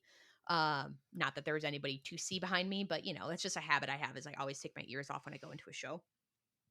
But anyway, kind of bid my farewell, and like I was like, okay, this might be the end. Like I don't know, I might be able to sneak back here again tonight, but not sure. Because I knew Adam was like timing his like second wrap pizza for like close to the end of because Pizza Rizzo closed at 5. Um, but gave him a big old hug. Um, and then it was time for some pool time because this is my second shirt I'm wearing of the day, and like I basically sweat through this one too. uh, it was hot. So we head on back to Art of Animation, get swimsuits on, and then we hang out in the pool. First time in the big blue pool, which was awesome. It's really cool from the inside too, of just like how like I don't know how like visually everything comes together, and like the point of it's kind of hard to describe unless you've been in there, but like kind of how the castle when you walk down Main Street and the way that the buildings are. So the ones further to the near the train station on Main Street are actually taller. They're like 3 stories, where by the time you get toward the castle, they're about 2.5 because it's supposed to visually direct your eye toward the castle and like basically like framing the shot. So fun fact if you did not know that. But it's kind of like a lot of the different like features around Nemo and Dory and like the sea anemone and stuff. But we kind of just hung out in the pool. It was good to just be like in the pool. I fully did a head dunk in there because my head was that hot and I needed to kind of wash my hair anyway. I was one of those where like I need that so bad that like it felt good. We watched a save happen. Ooh. Yes, we did. Lindsay and Jess had never seen a save occur before. And I was like, oh, let me tell you. But like, it was funny because it was like a short whistle blow for their like going in, like kind of like because it was kind of like it was like a sharp one, but like basically they had already gotten to the kid by the point that like by the time we kind of really realized what was happening. Yeah. Like Disney guards are boom, obviously as you would expect, but yeah, they crushed it. Absolutely A+ lifeguarding. It wouldn't be me if I didn't comment on it. As I was telling a friend of the pod, Jamie, I was like, he's like, oh, so how was like Disney? Your little, I was like, well, we just saw a save. And he was like, how was it? Like, of course, like we had to talk about it. They did a great job. They did a great job. She was amazing, like scanning on point, because I always watch. I finally am at the point where I don't feel the need to like yell, like walk at a kid. Because I'm just so ingrained in me. Like I don't know if that'll ever go away. Okay, like it's not immediate anymore. Where sometimes like if they're like sprinting, like I'm like, yo, like slow down, like you're gonna fall, and then you're somebody's problem to deal with. But like kind of like they're kind of doing like a little jog, like a little like kind of like not running. I'm like, whatever. But we hung out by the pool probably like an hour and a half, almost 2 hours. By the end of it, what happens in the car suite stays in the car suite. Okay. Not if you tell the whole internet. That is so true. But went back, showered, and then I hadn't brought my Hercules 10K shirt from springtime. I had looked at it in my closet and I'm like, I'm not going to bring that one this time. So I was the only one who wasn't wearing it that time. But it was also funny because at different points, each of us were wearing the Marathon Weekend Navy tank. So it's like, did we share the same shirt or did we all just bring the same one? All brought the same one. Yes. We did not pass a sweaty Florida caked shirt around. But we decided to go to Epcot that evening. And after, a very much needed shower on my end. But headed over to Epcot and took the Skyliner. So it was really nice. It had been a while since I stayed in a Skyliner resort. And that was great. And just the ease of transportation was just fantastic. Like I've taken the Skyliner to get between Hollywood and Epcot when I haven't been staying there, but it just the ease of impact, like the ease of transport was so nice in between the different parks. And we first went back to France. We did Ratatouille. And then Lindsay had been hyping up this BLT in the cafe in France. Like if you go all the way back to like where they let out from the Story Time with Belle / Impressions de France, like that cafe, like by the gift shop all the way back there. Lindsay had been hyping up this BLT for like, she's like, I had it 2 weeks ago when my husband and I visited. So like, okay, game on. It was so good. So dang tasty. Man, like one of the better BLTs I've had. Yum. Big fan of this. Like, definitely heavy though. Because like this like thick like French bread and whatnot. Oh man, was it good though. It was so darn good. Definitely will be having that again. And again, it's like goes into the different things that people like at Disney parks. Like, right? Like, and like everybody has like their little hole in the wall thing that they love. And it's really cool to like see like when you get a big group together of like finding out what other people's things are. So we then decide to head over to the pass holder lounge because why not? We're all pass holders and in Morocco. And Jess and Lindsay decided to get sangria. I decided to bypass that experience because I knew I was going to want to get a Tipsy Ducks in Love later, which is one of my favorite drinks. And we go sit down in the AC. They give you snacks. So there was like these pita chips and then the kind of like, I think this was about in like 22, 23 when they were giving out the snack boxes. It was this like green and white like thing. It was a kind of like mixed berries, dried berry fruits. You know what I'm saying? Mm-hmm. I don't. Somebody's that I knew had one time referred to it as rabbit food. So like I don't want to because they're good, they're tasty, but very funny. And kind of sit in the AC, able to like drink some water. They had photo ops. We didn't participate in them. They gave you little buttons for like being the pass holder days. It was cool. I had never gotten to experience that before, so that was nice. And I'm like starting to feel this BLT here, like the heaviness of it. I'm like, it's like I need a nap. We're like, we eventually Jess and Lindsay catch up with their sangria. Then we leave. We sit around for a little bit. Then we leave. And we're like making our way around World Showcase. I like look at the American Adventure. I'm like, I could take such a nap in there right now. And again, like it's not that I don't enjoy the attraction. I quite enjoy the attraction. It's just one of those things where like the lights go off, you have 42 minutes and you can get a good power nap in. I really like that attraction, having done Backstage Magic and where they kind of show you the mechanics of how it works behind. It's really, really cool. Hashtag Plus, bring back there's Backstage AC. Magic. Yeah. Yeah, quite literally cool. So, oh, something I forgot to bring up. Not all the booths are gone, but they moved a lot of the booths. They're sweeping under those bad boys.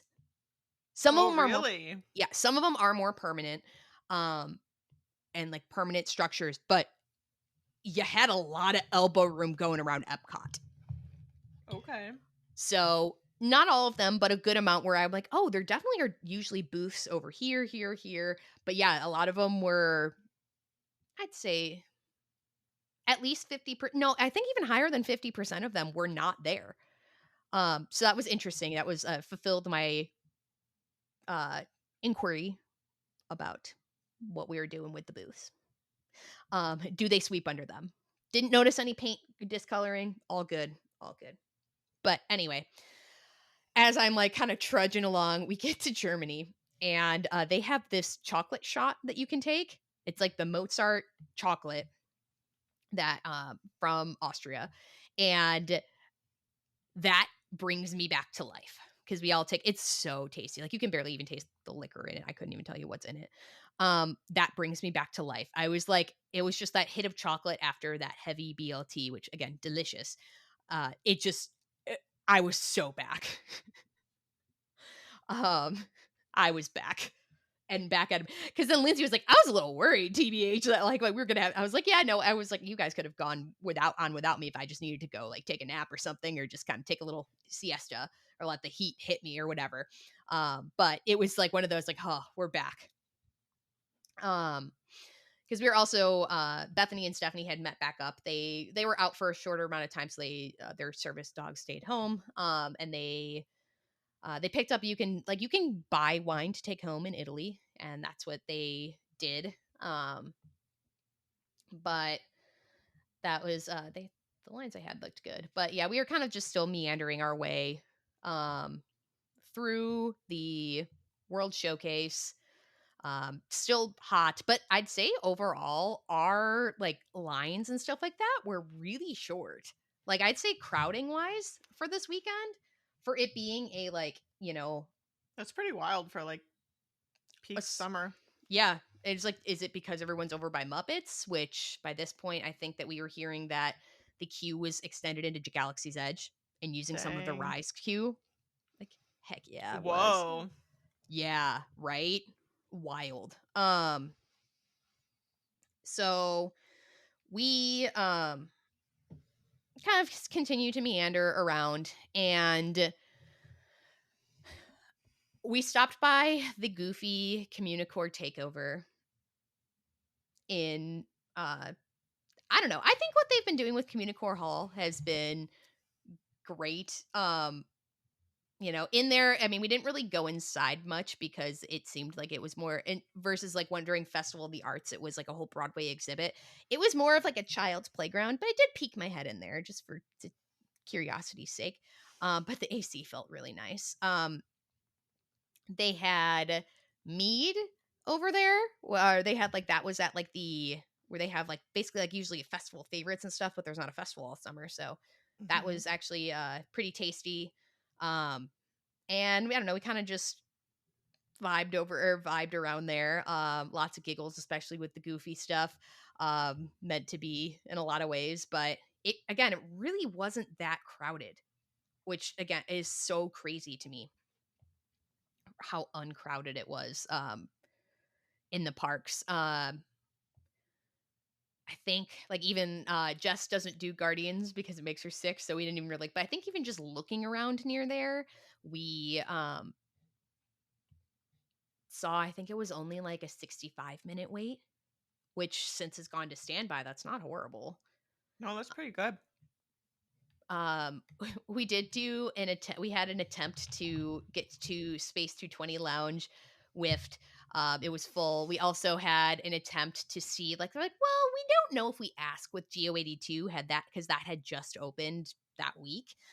Um, also a whiff. We also were having a hard time finding how to get there, which actually ended up being somewhat fortuitous because I was able to meet up with Tom and Michelle of the Hyperion Adventurers podcast, where we were outside Spaceship Earth asking, like, how do you get to Geo 82?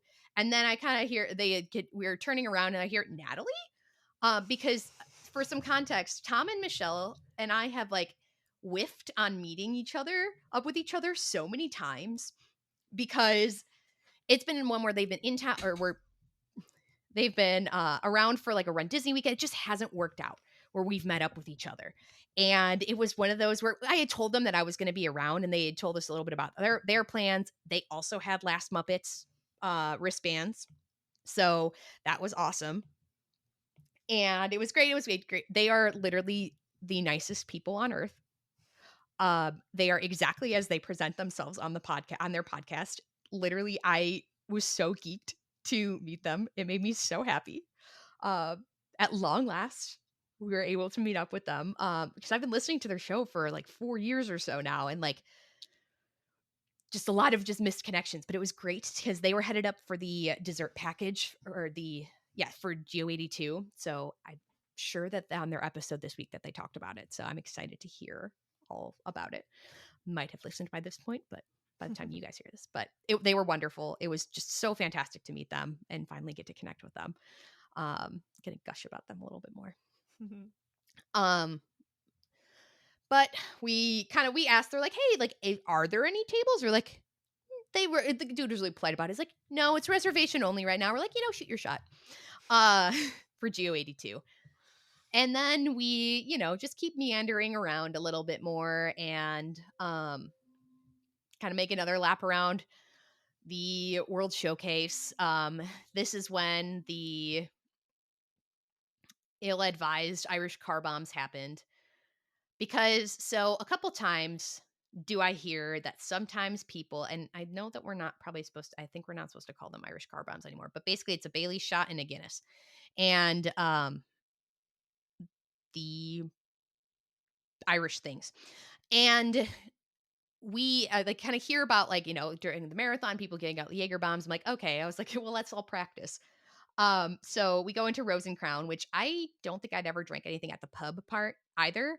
And it's my brilliant idea to do a round of those.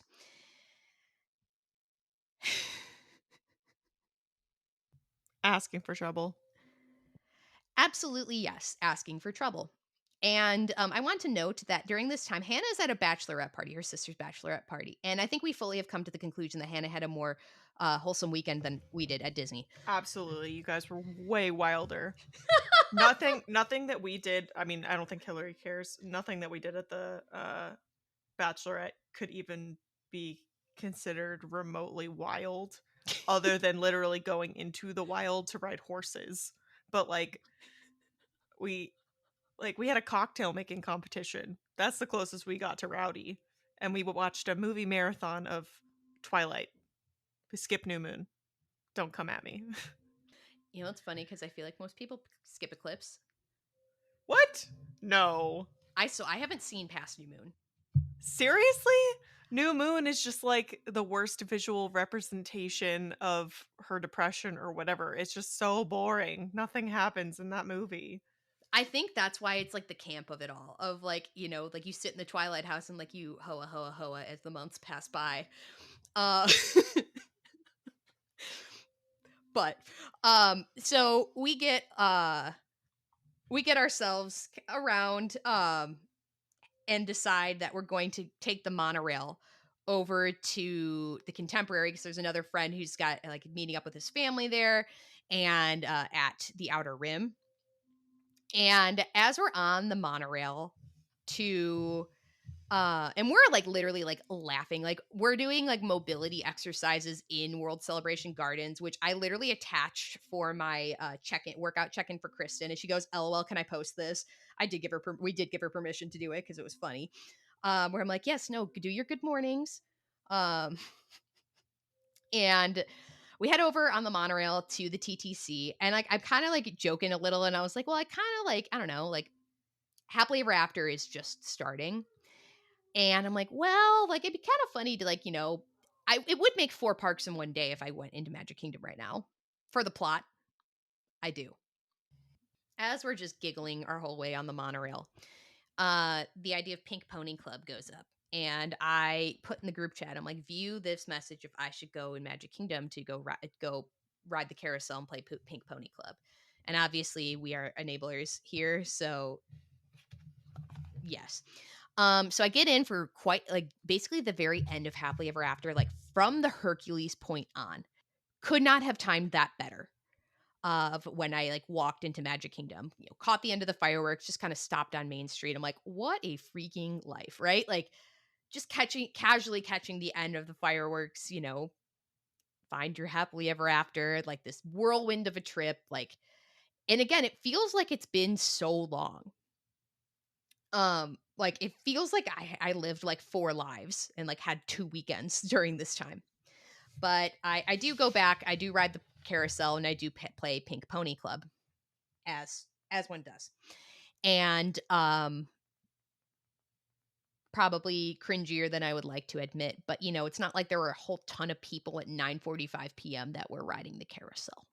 And I isolated myself from most people, so because if I was going to be annoying, I was going to be annoying. And now I've decided that the whole group needs to do that post-marathon. You have to join me for my post-marathon tradition of the carousel, and we all load up on the carousel and play Pink Pony Club on Marathon Sunday. No questions. Good.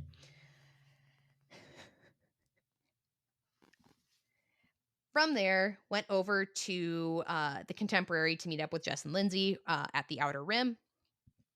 And there was a very fun little celebration party going on there. I think it seemed like it was a bachelorette, but I got into their there was like their big group picture.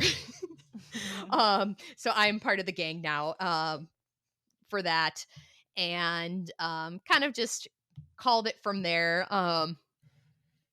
After a little bit of a nightcap, get back to Art of Animation.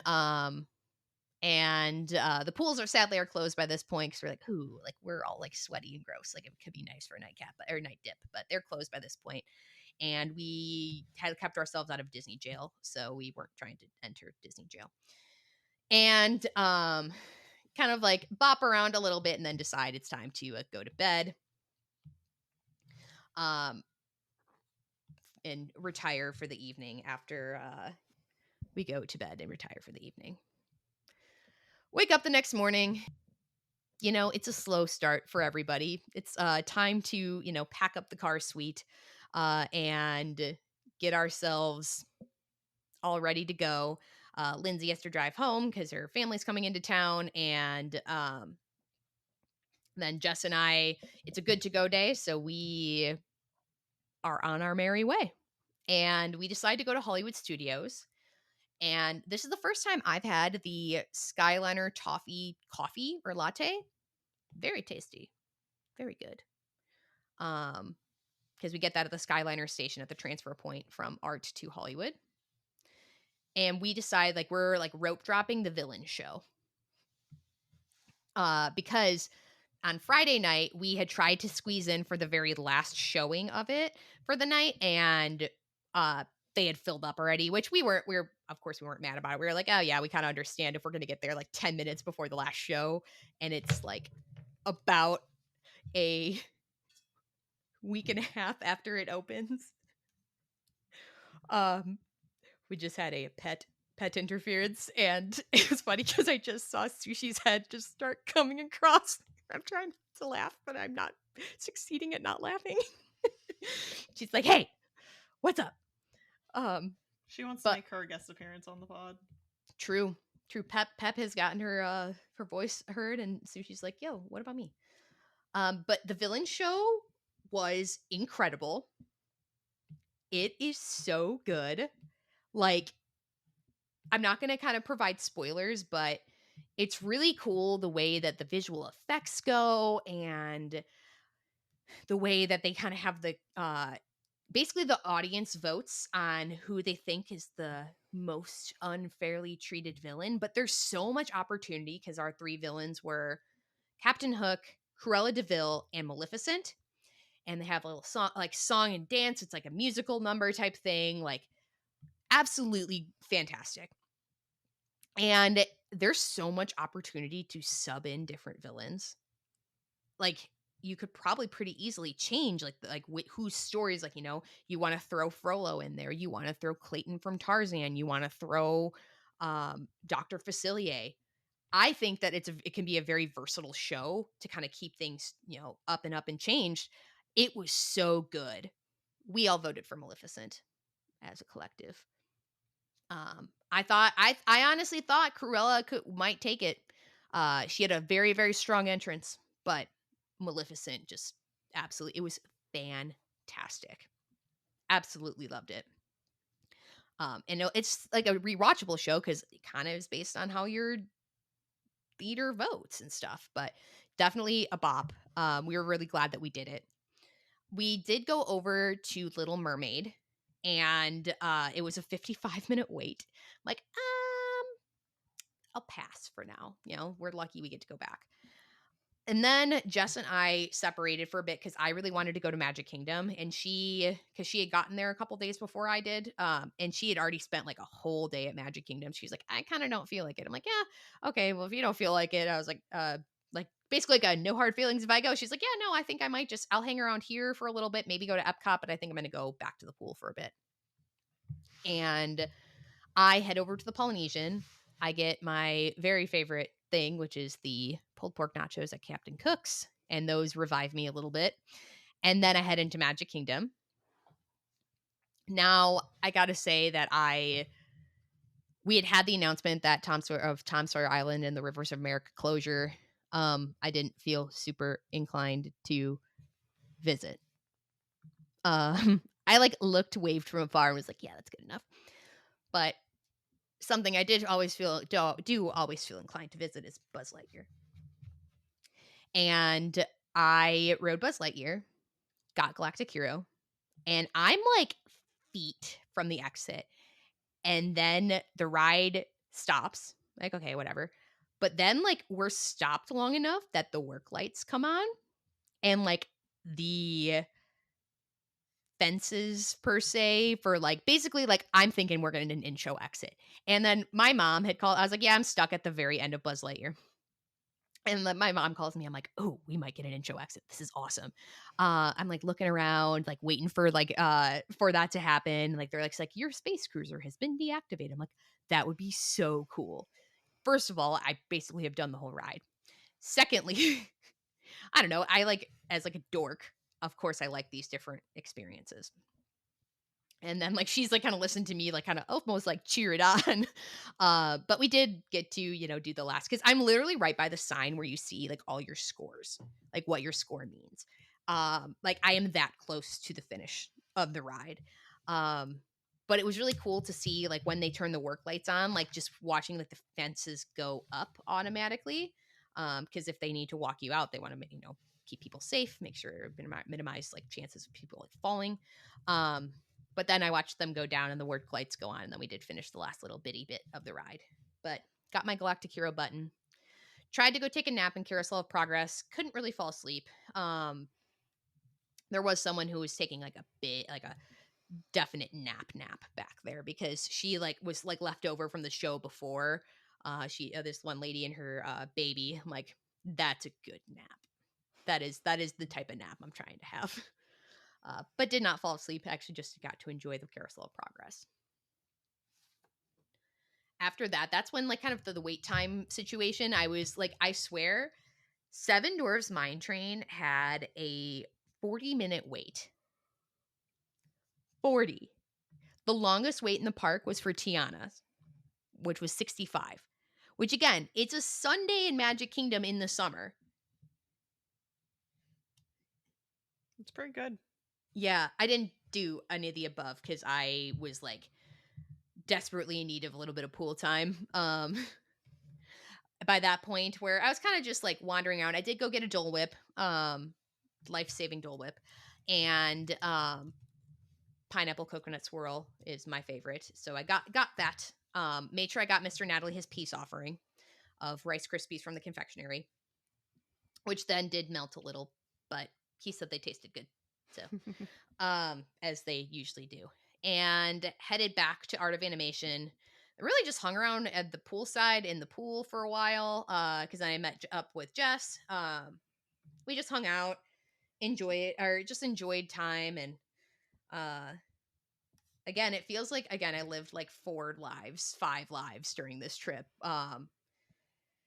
And headed to the airport. And I told the story last week of kind of how my experience went where almost got to see Hannah. I do have your Stitchy to mail you. I got a peace offering just in case. That's why you made it home, because you bought the peace offering.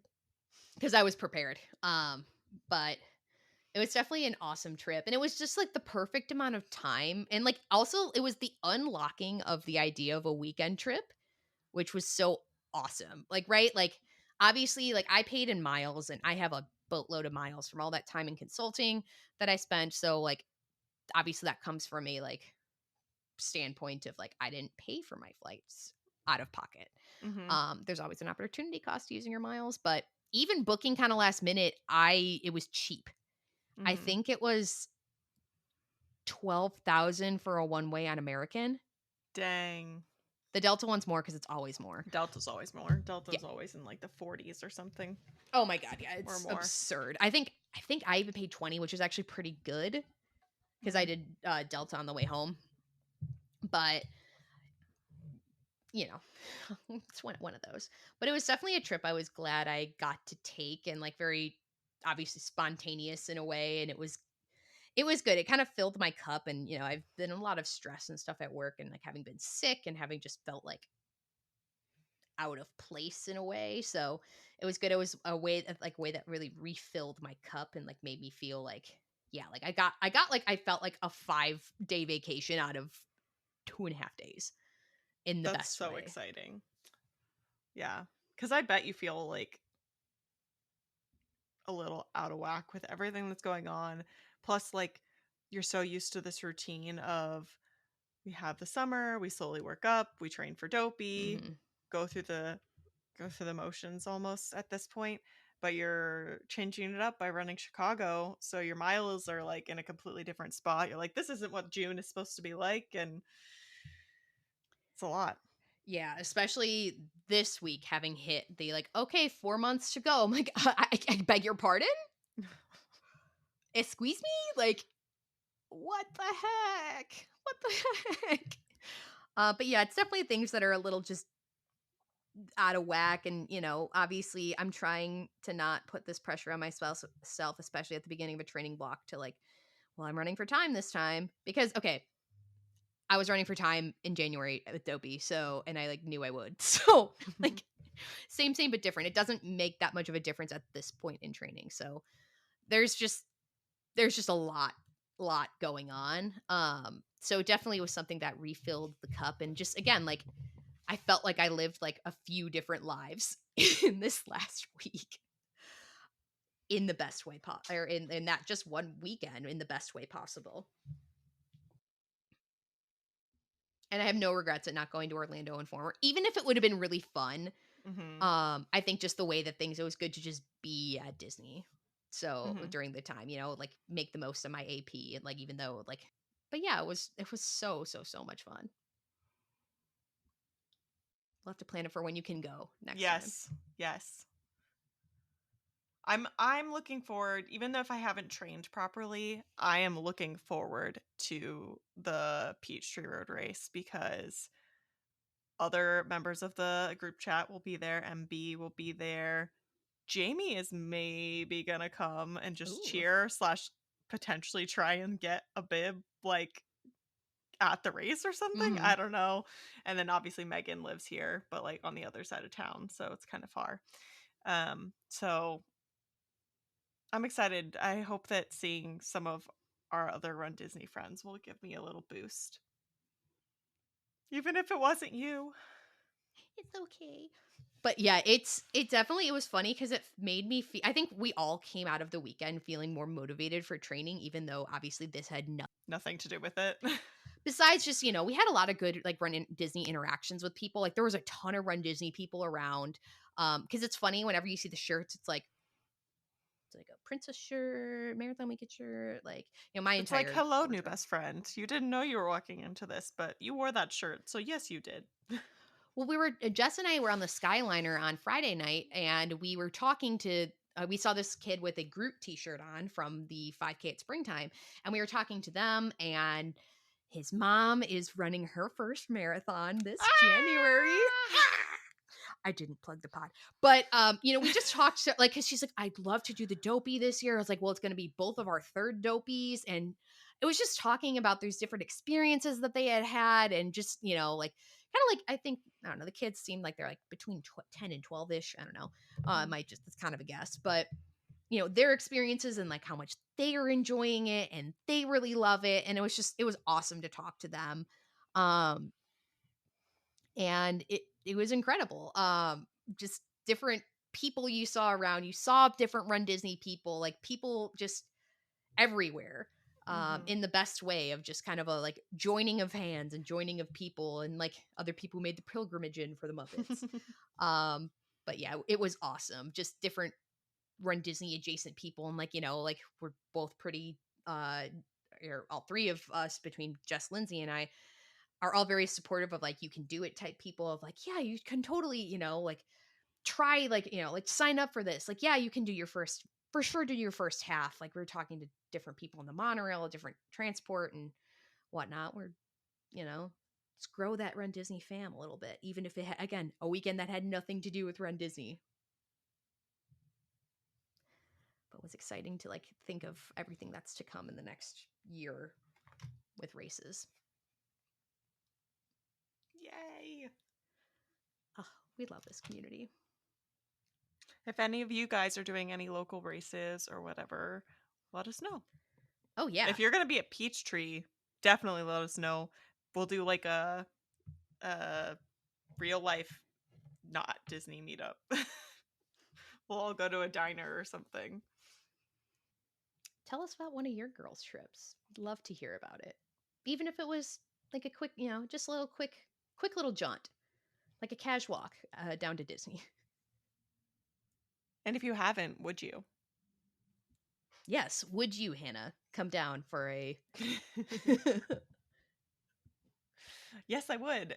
If I didn't have my sister's bachelorette at the same time. But my mom had asked about that. She's like, "Oh, is Hannah coming?" I'm like, "No, it's her sister's bachelorette, or she would have been. She would have been here. mm-hmm. She absolutely would have." Next time. Yeah, for sure. All right. Thanks for listening, guys. If you enjoy listening to our show, please leave us a review and a 5-star rating. We love reading your reviews out loud, so you might even be featured on a future podcast episode. We have a community spotlight on our Instagram at Stride Sisters Podcast. If you want to be featured for a Metal Monday, Finish Line Friday, or any accomplishment you want to celebrate, send us a picture via our social media platforms or our email. And to continue the fun, join us on our Facebook page. All the ways to connect with us can be found in the show notes. Thanks for listening. Until our next adventure, we're wishing you endless smiles of magic and memories. See you next time.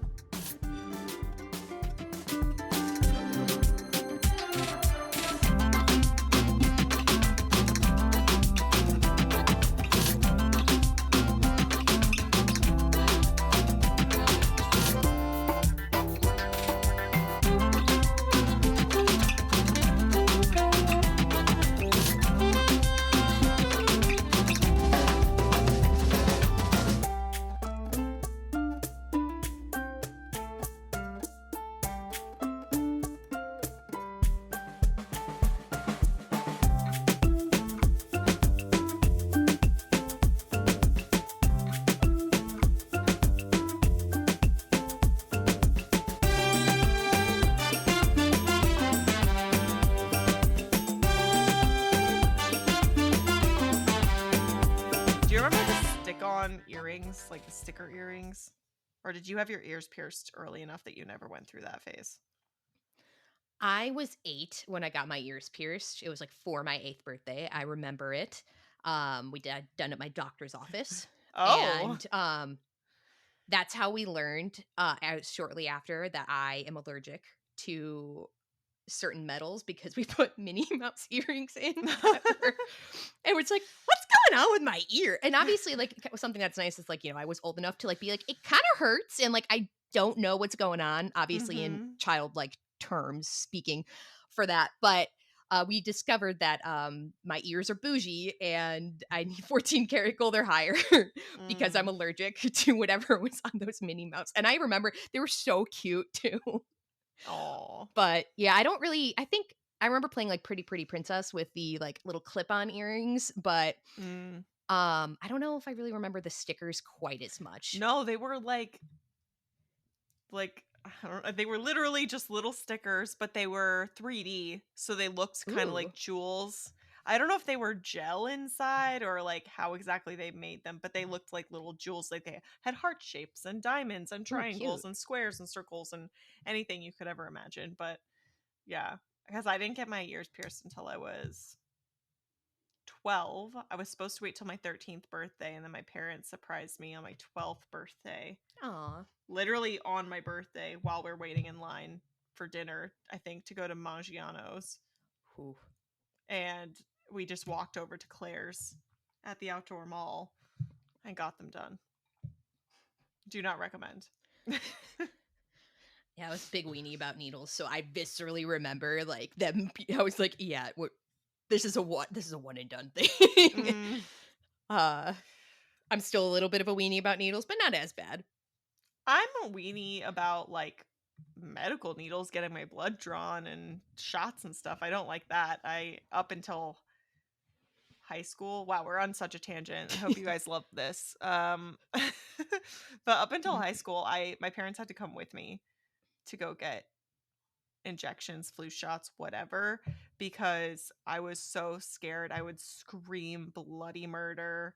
This is why we're friends. My dad had to like basically lay on top of me at the doctor's office to hold me down because, and this is terrible and I know this, but like one time I went and they had all the nurses on the floor trying, and there was a pregnant nurse on staff who they had to ask to leave the room because I was a danger to her and her unborn child because I was so aggressive about how scared I was.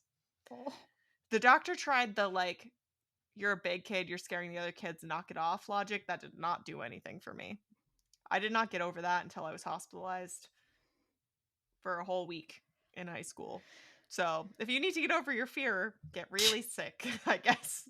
I do not recommend. I was gonna say, healthcare in America. Do not do maybe that. not. Don't do that.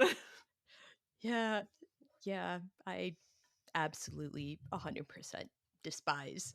I've gotten better. I've gotten a lot better about it. Just certain like times I've been like, okay. And I literally every time I get my blood drawn, I tell the nurse, I'm like, I'm just a baby, so I'm not gonna pass out on you. I'm just gonna squeal like a pig or like a little kid. I'm not gonna pass out though. I'm just a baby. Just let it happen. And they go, okay. Okay. I might pass out. I haven't passed out yet, but I get really, really hot. So they have to put a fan on me. And I mean, honestly, even if you do pass out, if you haven't gotten your blood drawn in a while, they put you in basically an adult high chair. Yeah. So like you're not going anywhere. True. But yeah, I just give them a little warning because I think it was when I was on Accutane, when I had both times I was on Accutane, when you have to get pretty regular blood draws for that. And like I got used to it, and that kind of helped like the fear of the needle. And like I knew her well enough that she knew I wasn't gonna pass out either. So I would warn every other healthcare professional that I would just squeak. And I would just warn them. And I still do that. I'm like, just so you know, I'm not going to pass out. I'm just going to squeal a little bit and then but I'm fine. And I'm just not going to watch. So I like fully head turned away. I'm like, I'm not going to watch. I'm not going to do it.